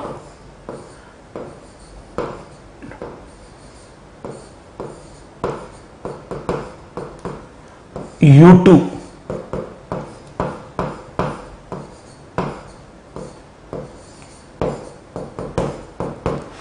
This is what now when P is acting alone, when this is M is acting alone. Now when both are acting, what you have studied now, U is what now? Greater than U1 plus U2. U1 plus U2. So now by seeing the option itself, we can decide it now. Some questions can be MCQ question. Multiple choice questions, you can answer it by seeing the option itself now. So only directly see the answer now.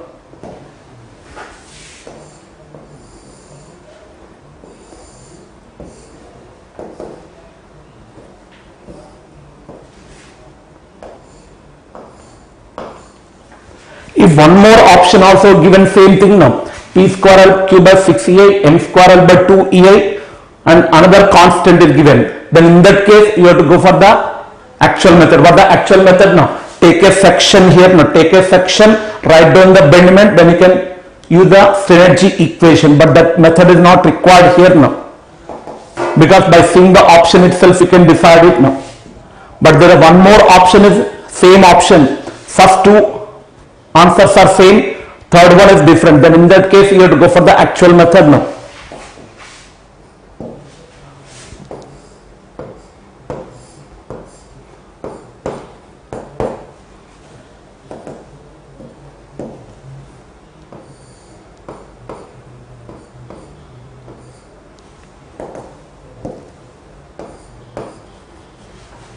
Actual method is what now? Write down the bendment here, then you can go for the synergy now.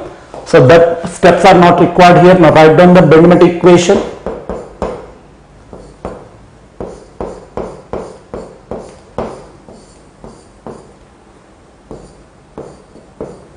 Then synergy is what now? Integration from 0 to L.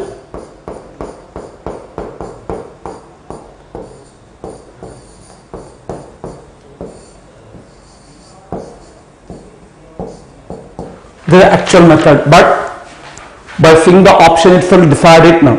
So directly answer is going to be C for this question now. Otherwise, this is the actual method now. Good. Most of them are giving the correct answers now for this question now. Krishna, Arun Kumar, Priyansh Raj. This is a classroom question. Okay, good.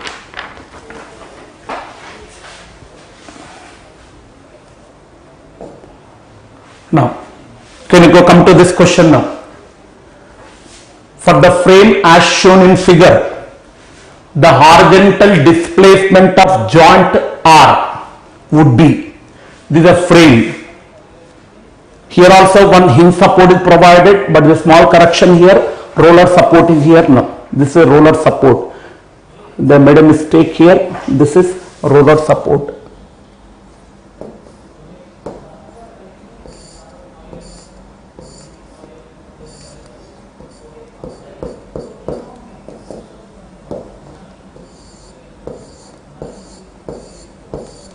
The frame.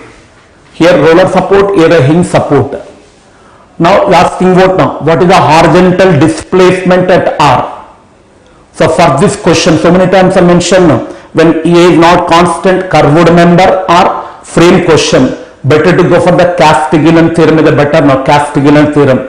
Find out the synergy of PQ and synergy of QR, and that synergy should be partial differentiated. So what the horizontal displacement here now? Dou U upon dou P. Assume this is going to be some P. Finally, you can substitute the numericals. This is assumed as a P. So find out the synergy in terms of P. Then partial differentiate the synergy with respect to P. Then finally, you can substitute the numericals. Now, how to write down the bendment equation now? In this case, bendment is easy. What the bendment here now? P into X. Here P into X. But how to write down the strain energy of the PQ now? Is the first member.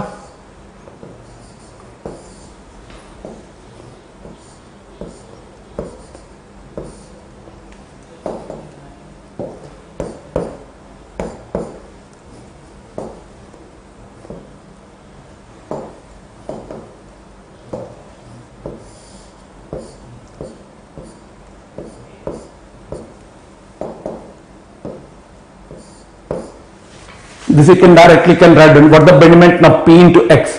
So find out the strain energy. But how to find out the strain energy of PQ? How to find out the strain energy of the PQ? Then you have to draw the free body diagram.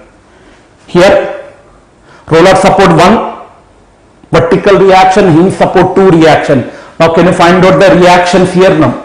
If this structure frame should be in equilibrium, this sigma h is 0, this is P towards the right side. So here it will be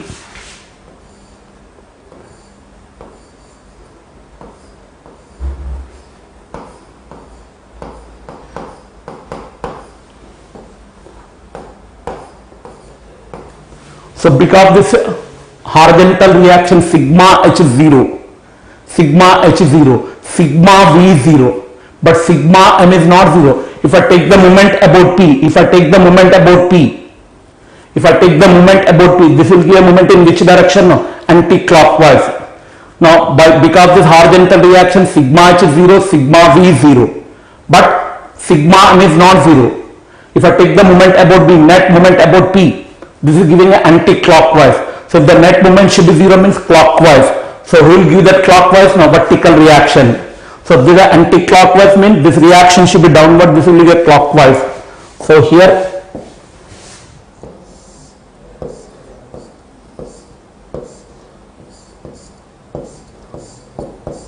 this is unknown. Most of students are taking 0. So there is no vertical load.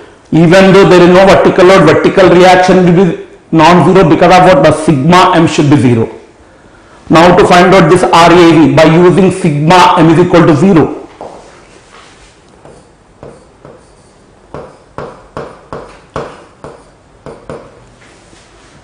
RAV is a clockwise 5 into RAV and this is anti-clockwise P into what the distance? Not 10. So from this one RAV will be 2P downward.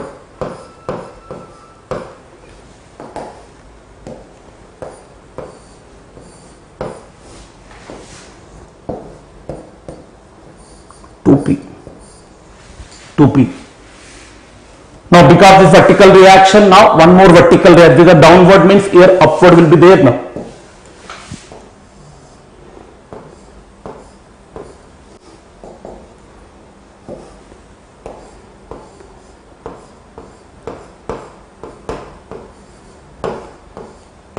That's all.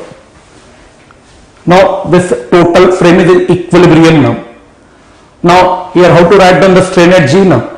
Take a section.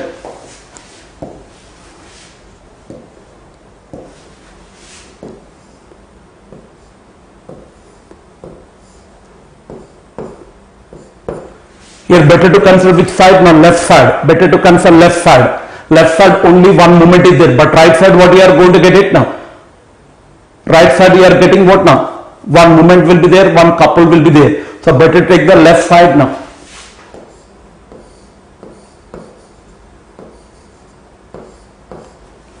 So what the bending at x now? 2p into x, 2p into x. So what the limits now? 0 to 5. And what the strain energy of this now? P into x. What the limits now? 0 to 10. Find out the both the strain energies, add it, then partial differentiate with respect to P. Then finally can substitute the numericals, then you will get the horizontal displacement at R. So save the time. I have already drawn the free body diagram also, so that I can cover the more questions in the given time now.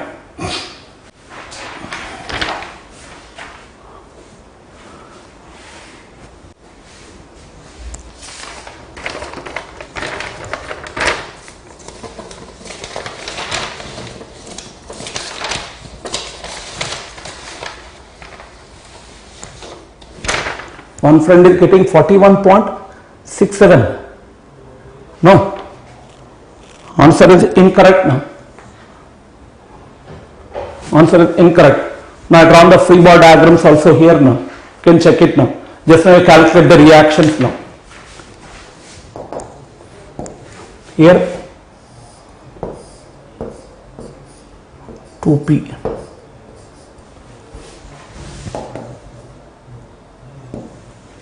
Here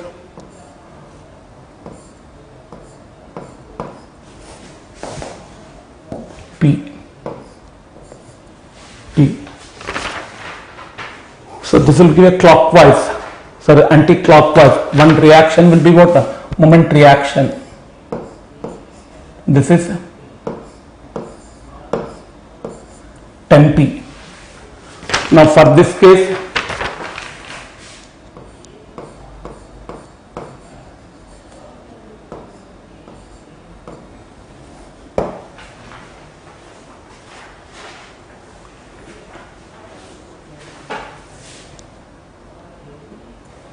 this is clockwise, therefore it should be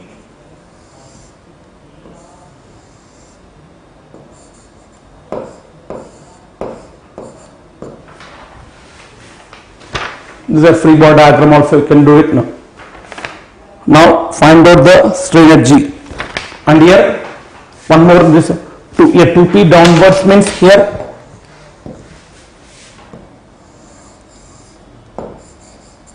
p upward.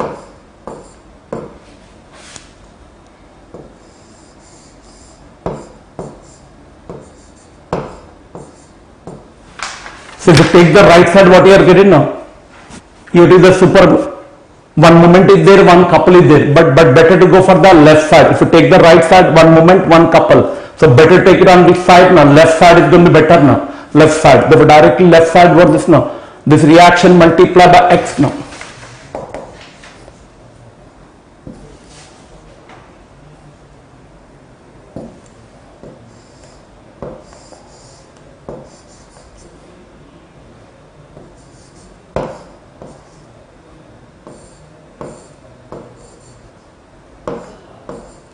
P. So better take the left side. So now already explained, now you can find out the U1 plus U2. What the limits now? 0 to 5. What the betterment now? 2p into x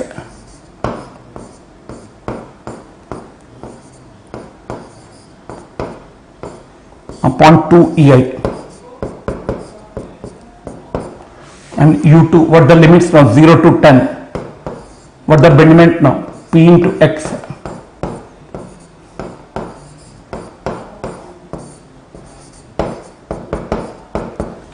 Now find out this value. You are getting 250 p square upon EI. Then horizontal displacement R.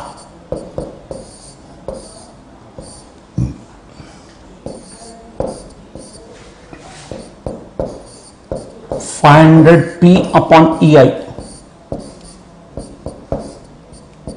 500 P upon EA. Now you can substitute. Now what the P value is given? 50 kilonewtons.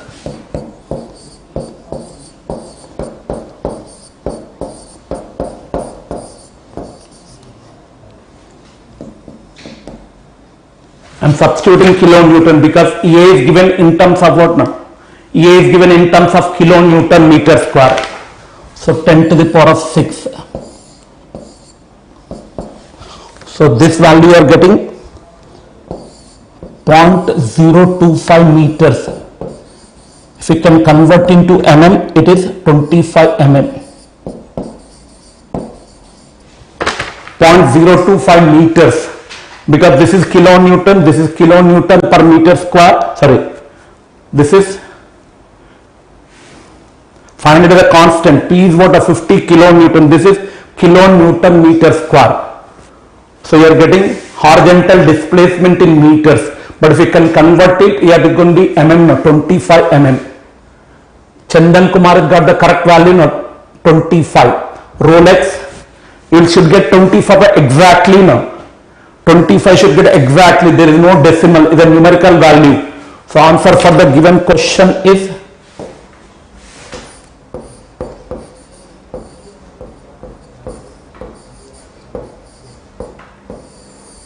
answer is 25.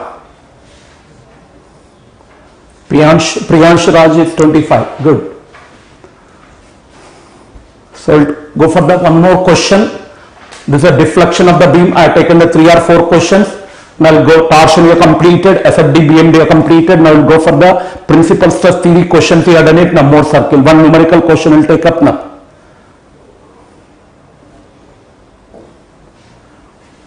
Okay.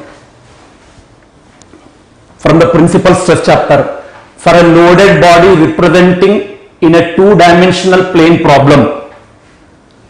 For a loaded body representing a 2-dimensional plane problem, the displacement component along x and y at any point x and y.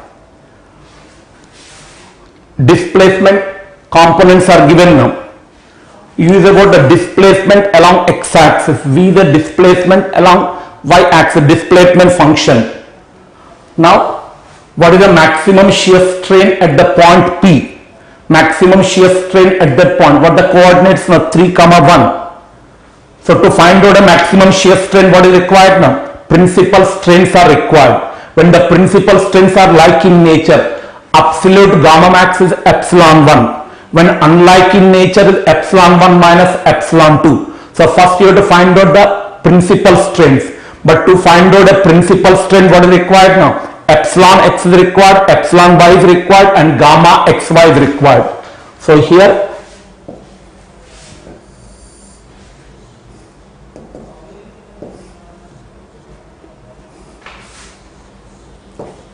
so some batches I given the equation, some batches I don't know, I have not covered this one. Epsilon x is equal to what this you know? Displacement function along x direction. Displacement function along the x direction. If you want to get the epsilon x, it is given by dou u upon dou x.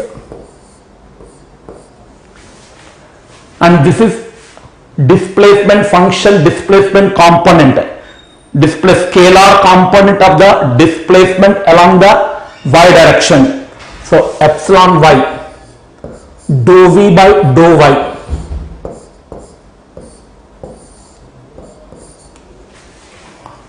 These equations are not there, but you can remember now. You want to get the x direction, you have partial differentiate that scalar component of the displacement function along the x direction with respect to x. Next, gamma xy.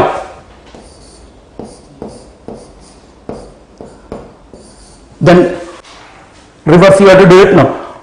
Dou u upon dou y. Dou u upon dou y.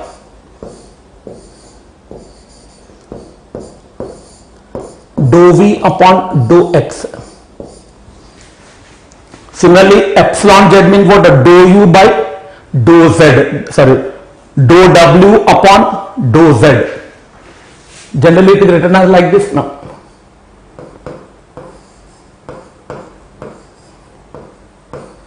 This is a displacement vector.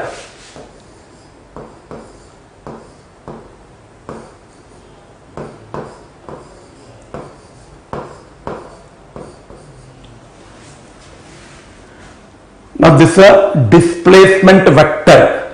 Now what this ux? Now scalar component along x direction.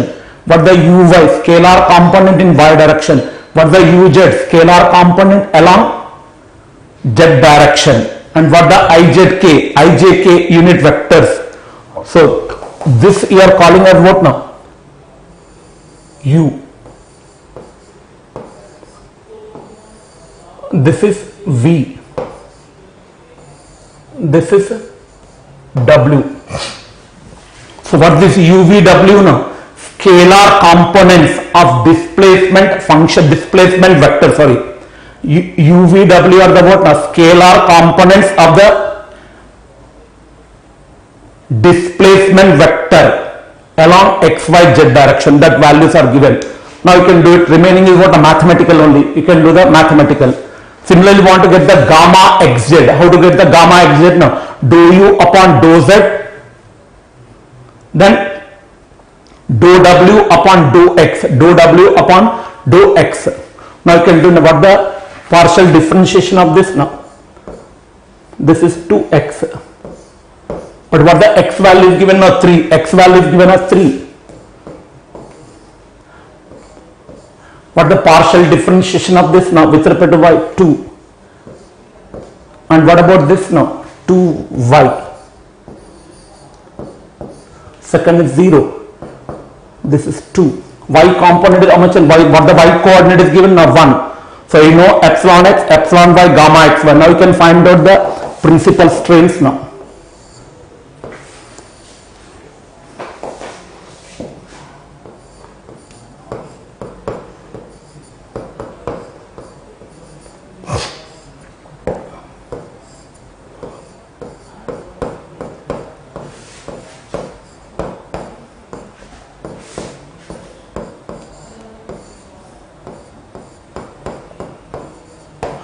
Epsilon x minus epsilon y whole square plus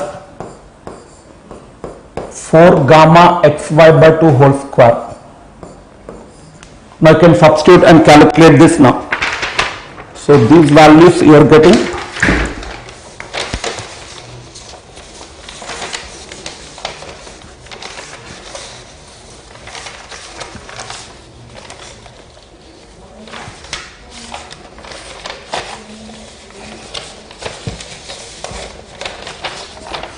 So you are getting these values as 6.236 and 1.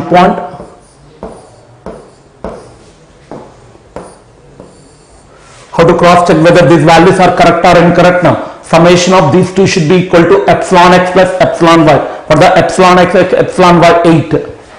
Now principal strains are like in nature. Is asking at a point. At a point means absolute gamma max. Should go for absolute gamma max. When the principal strains are like in nature, absolute gamma max is epsilon 1.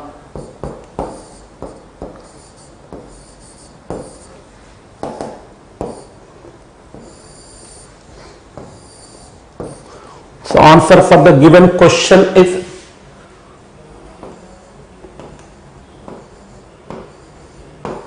6.236.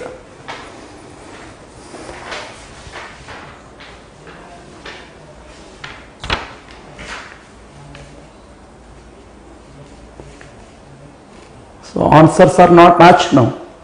Only one friend is given. Ravi Kumar has got the previously 4.47. Now he's got the 6.23. Good.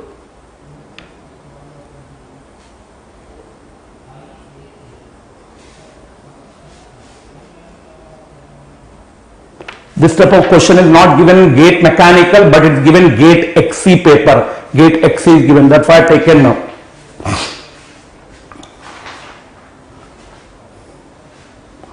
Now I'll come to the next question. So this question you can directly do it. It's a simple question, but concept is you can know. An isotropic body subjected to state of stress sigma x equal to 10 megapascal, tau x y is minus 20. Assuming G is equal to 0.4 E, dilatation. Sometimes they are called dilation, they are calling. If you take the T, the silent now. Dilatation or dilation. What the meaning of dilatation? Already I discussed, they call volumetric strain. It should be thorough with multiple names. Synonyms are required now.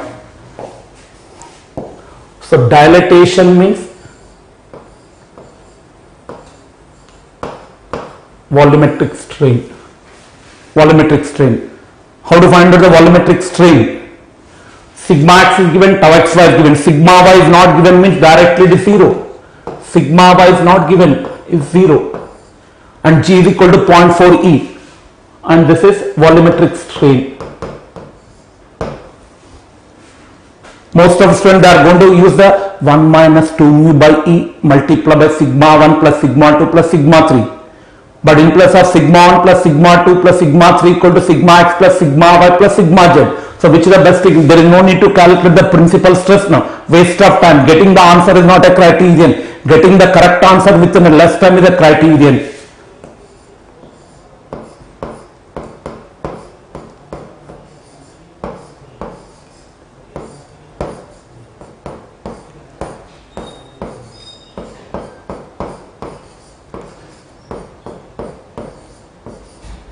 Better to use this equation now, but most of strain what are combined stress, then you have to calculate the principal stress. That is not required, is optional now. Volumetric strain. Now you can know all the values, you can substitute it, you will get it now. Some students will write down like this now.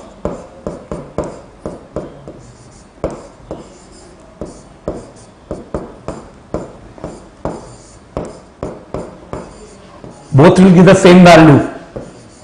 But most of the students are going to use this now. Then they have to do one extra calculation of principal stress. But those who are using this calculation, there is no need to calculate the principal stress. Because of what now? Sigma 1 plus sigma 2 plus sigma 3 equal to sigma x plus sigma y plus sigma z. Now all the values are known. Then you can check it. This value will be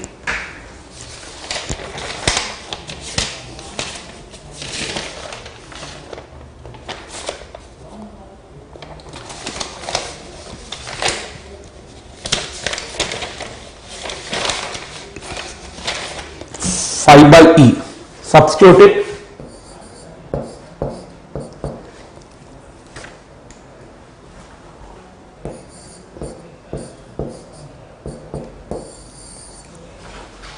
First you have to find out the Poisson's ratio. By using this one you have to find out the Poisson's ratio. The Poisson's ratio value you are getting. Relation between elastic constants very important. The relationship between elastic constants are very important. So then answer is what now? A. A simple question.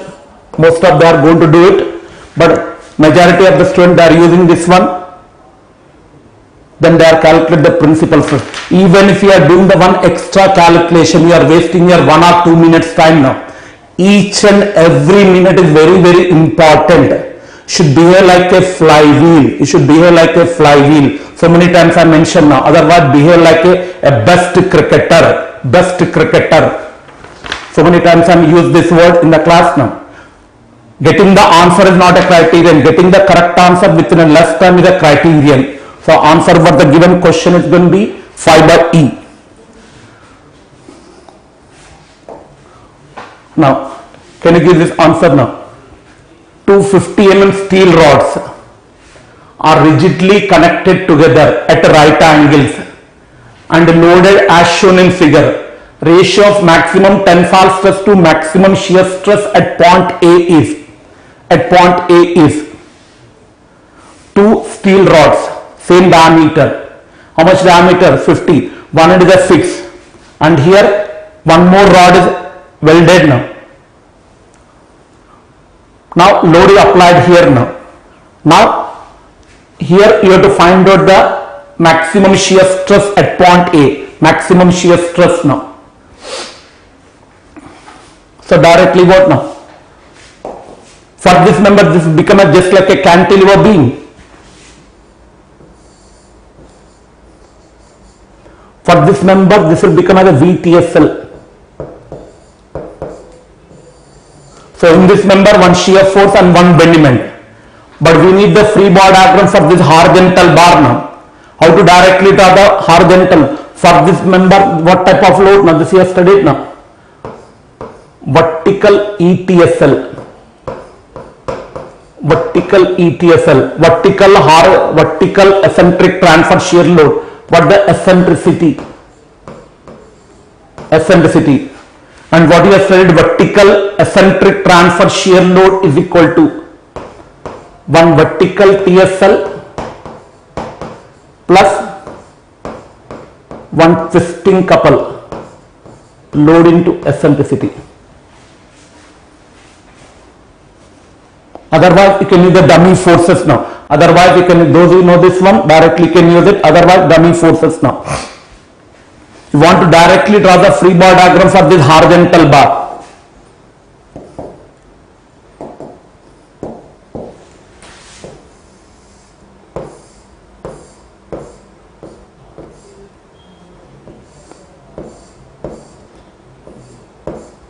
the actual method, you have to draw the free body diagram for this horizontal bar, sorry, this bar. No. First you draw the horizontal free body diagram for this bar, next you draw it now. But in the question we need only at A, then we need the free body diagram for this horizontal bar. Then in that case, how to draw it now? We want to know the effect of the eccentric load, two dummy forces.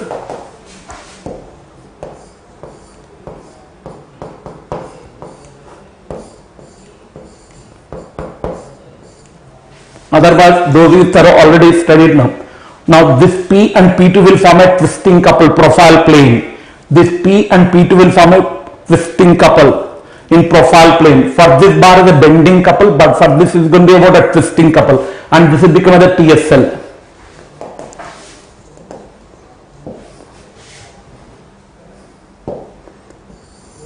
These two will form a twisting couple. What the direction of the twisting couple? These are downward, upward. So this will form a twisting couple in both the profile plane, anti-clockwise for this horizontal member, anti-clockwise, seen from the right side, and this will be about a constant point load. Now if I draw the free body diagram for this bar, here how many loads are there? One constant point load downward and one twisting couple. So to save the time, then here what we need the point at A. How many loads are here now? Due to this one bending, therefore total how many loads at the fixed end now? How many loads at fixed end? System is a constant. Torque diagram is a rectangle. SFD is a rectangle, but bending is 0. Here bending is 0, here bending is maximum. So what the bending at fixed end now? P into L. So how many loads at the fixed end now? Bending is P into L. Shear force is what? A P. And what the twisting value now? P into L by 2. So how many loads are acting at the fixed end now? Here only shear force and twisting, but here shear force, twisting and bending will be there now.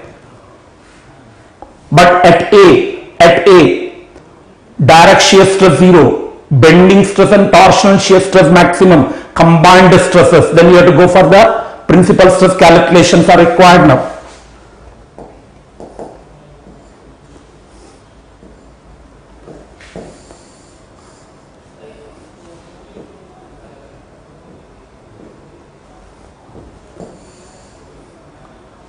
So to save the time, already drawn it now. So these two will form a twisting couple anti-clockwise, this now. Now how many reaction at the fixed end now?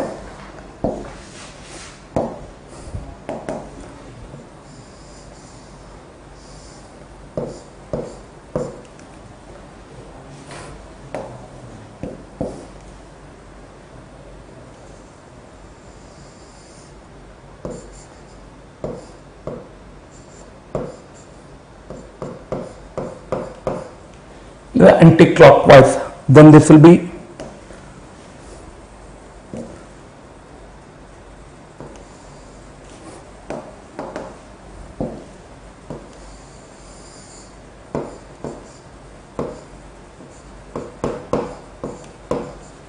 PL, so PL by 2, PL by 2. Now I was asking at A, here bending stress is maximum. Is it sagging or hogging now? Hogging. Here the hogging. Therefore your bending stress is what? A tensile. Torsional shear stress maximum and direct shear stress 0. So now first find out the what now? At A, at fixed end.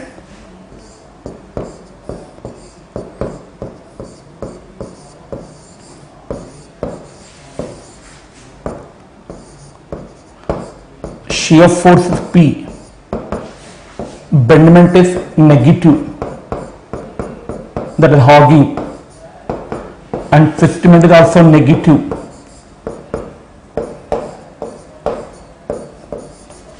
But at A,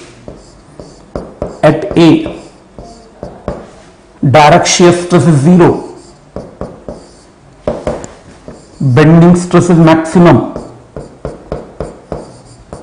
32 m upon pi d cube, 32 m upon pi d cube. So check with this value now.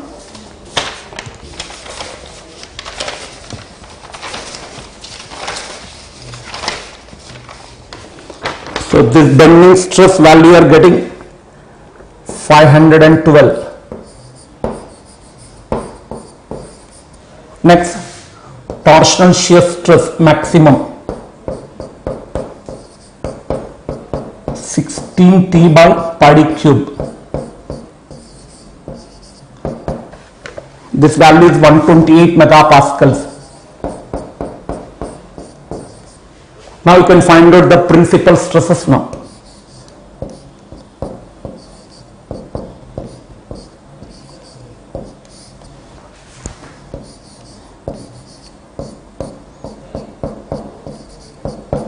If I taken this as sigma x, tau x by sigma y 0 plus or minus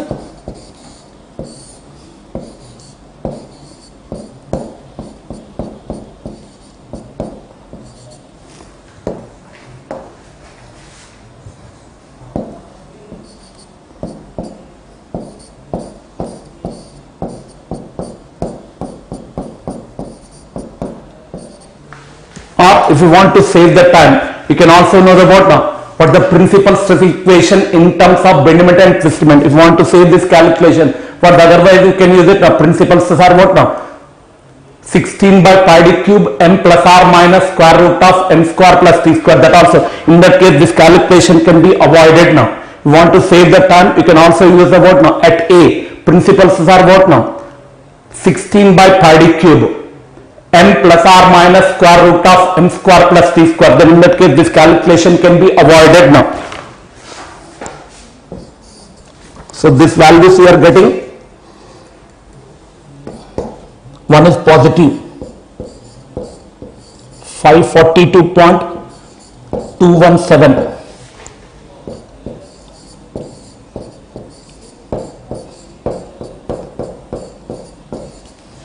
So maximum tensile stress 542.217, maximum compressive stress 30.217, and whatever the maximum shear stress here in plane and absolute both are same.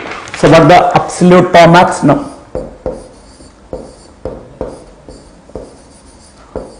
Sigma 1 minus sigma 2 by 2.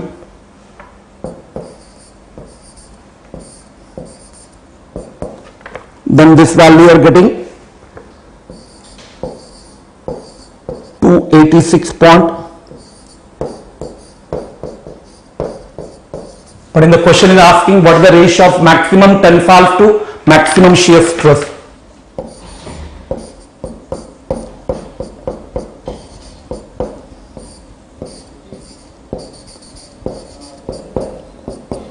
Then answer is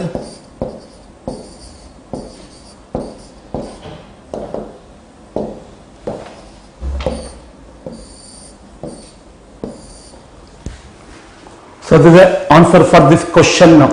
We'll check it how many has done the correctly now. Krishna has got the correct value now. Chandan Kumar, your value is incorrect now. Chandan Kumar, your value is incorrect. It's already mentioned now. Want to further save the time, directly can use the principal stress or what now?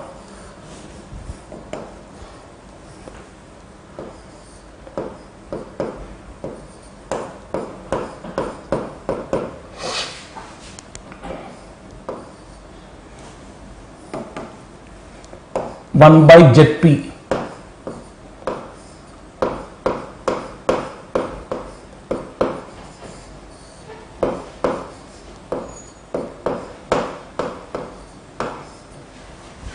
Because at A direct shear stress 0. So if you use this now, you can avoid these two calculations. Maximum bending stress and maximum shear stress calculation. Tau T max and sigma B max calculation can be avoided. So this is better to use it now. So answer for the given question is 1.894.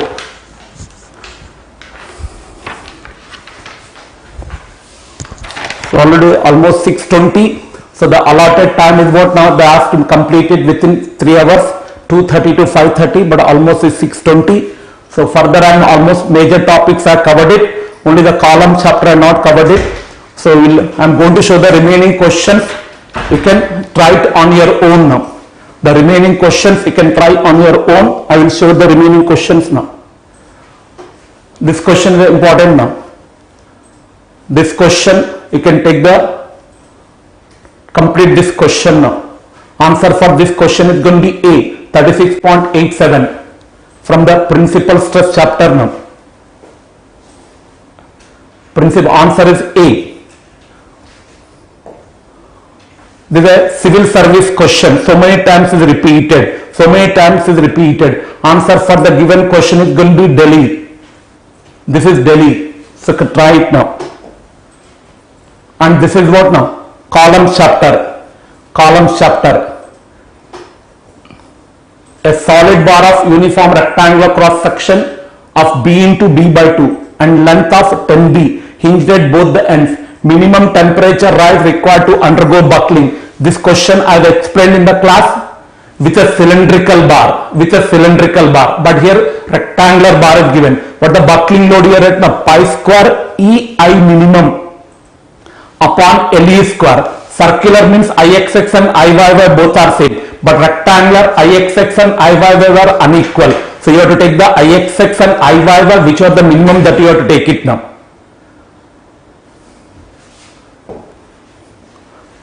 Now, so I am going to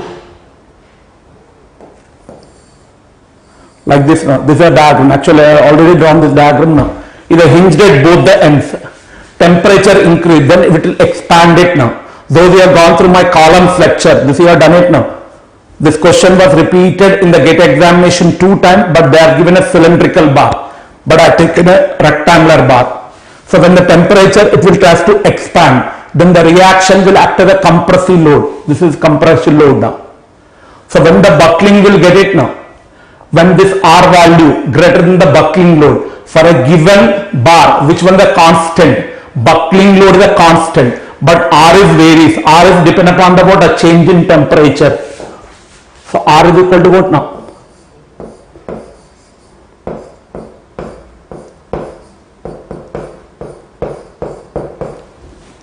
In a completely restricted case, R is equal to thermal stress into area. So this is varies. Alpha is constant, E is constant, area, but change in temperature is varies. So whenever this R value greater than buckling load, what the buckling load now? Pi square E I minimum upon LE square. L is equal to alpha into L. What the alpha value now? 1 hinged at both the ends. Pi square E I minimum upon LE square. What the LE now? L square, because of both ends hinged, alpha equal to 1. And what the I minimum? Shall I take it IXX or IYY? What the IXX now? 1 by 12 B into B by 2. What the IYY? 1 by 12 B by 2 into B. So here which is the minimum now? IXX.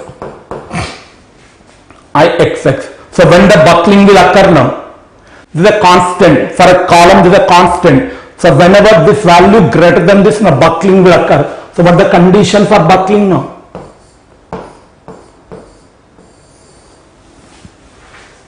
So whenever this R value greater than this now, buckling will occur. From this one, we can find out the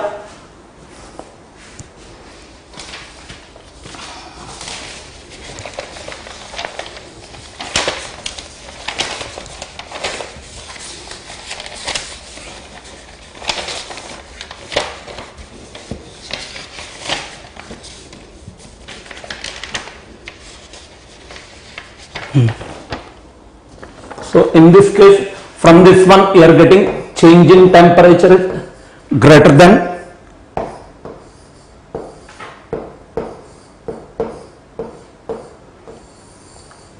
so whenever a change in temperature greater than what now? 128.51 degrees, buckling will occur now. So answer for the given question is 128.51 degrees. Always for a given column, buckling load is a constant. Circular and square, anyone can take it, IXX are both are equal, but rectangular, IXX and IY are unequal. I take the minimum here, which is the minimum now? IXX. And is a completely restricted case, thermal stress into area. So complete this one, then answer here getting 128.51.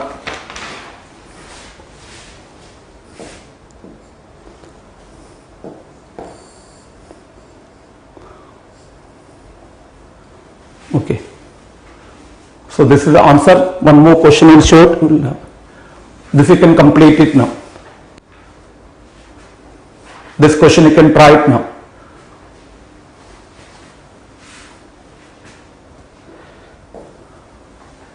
This is a eccentric axial loading question. This is eccentric axial. This you have done it in the class. Columns under eccentric axial loading. Eccentric axial compressive load. So stress is maximum at where now? Nearer to this now. Stress is maximum on the back side. Now it is asking stress on the back side as well as the front side. Stress is asking what now? PQ Q dash P. PQ Q dash P means what? The back side. SR R dash S dash front side now. So what the stress on the back side? Minus sigma B max minus 6. Sorry. What the stress on the back side? Minus sigma A and minus sigma B max. What the stress on the front side now? Minus sigma M plus sigma B max. Then check it. You are going to get the answer is going to be Delhi. So these are the some 30 questions.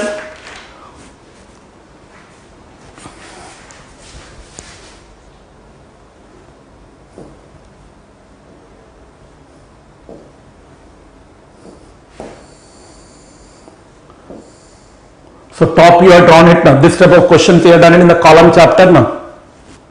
Top you have drawn it. Eccentric axial compressive load. So stress is maximum here now. Minus sigma and minus sigma B max here. Minus sigma A and plus sigma B max. This you can complete it now.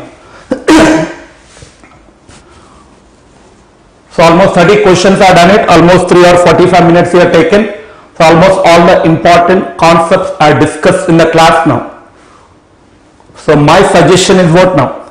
So most of the questions are done it. 3 are last, 3-4 questions are not done it. You can complete. This is a one question.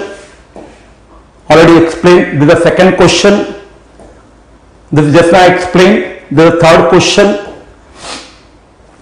This is the fourth question, important regarding the angle of obliquity. I explained in the class now. This now. These 5 questions you can complete it now. So total 30 questions are done it. So once again I am mentioning, try to focus on the basics.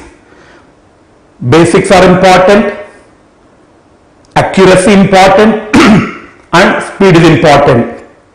First concepts, accuracy and speed. Substitute all the numerical with a proper sign. So with the allotted time I have covered maximum possible I have done it. So thank you one and all. Wish you all the best. Wish you all the best. Believe in yourself. Believe yourself. So this last 3 weeks, almost 3 weeks time is there. So this 3 week time, don't go for any extra topics. Don't go for any extra topics. So those who have already taken the QRC, try to go to the QRC, revise your concept and practice about the papers now. Don't go for any extra topics. Only revision is required. Every day go to the short notes or otherwise made the teacher's QRC. Then practice the questions. OTS is important. Made the test series very important. Wherever any doubts you can go to your video solutions of the teacher. So try to utilize the time properly and try to protect your health. Try to protect your health. Those who are staying in the Delhi, try to protect your health. Believe yourself. Try to do the maximum work now. Maximum work. 12 to 13 hours. Struggle a lot. Believe yourself. Definitely you will get a success. So wish you all the best. God bless you. Thank you one and all. Thank you. If any doubts? Thank you my dear friends. Chandan, Geetanshu, Vaishali.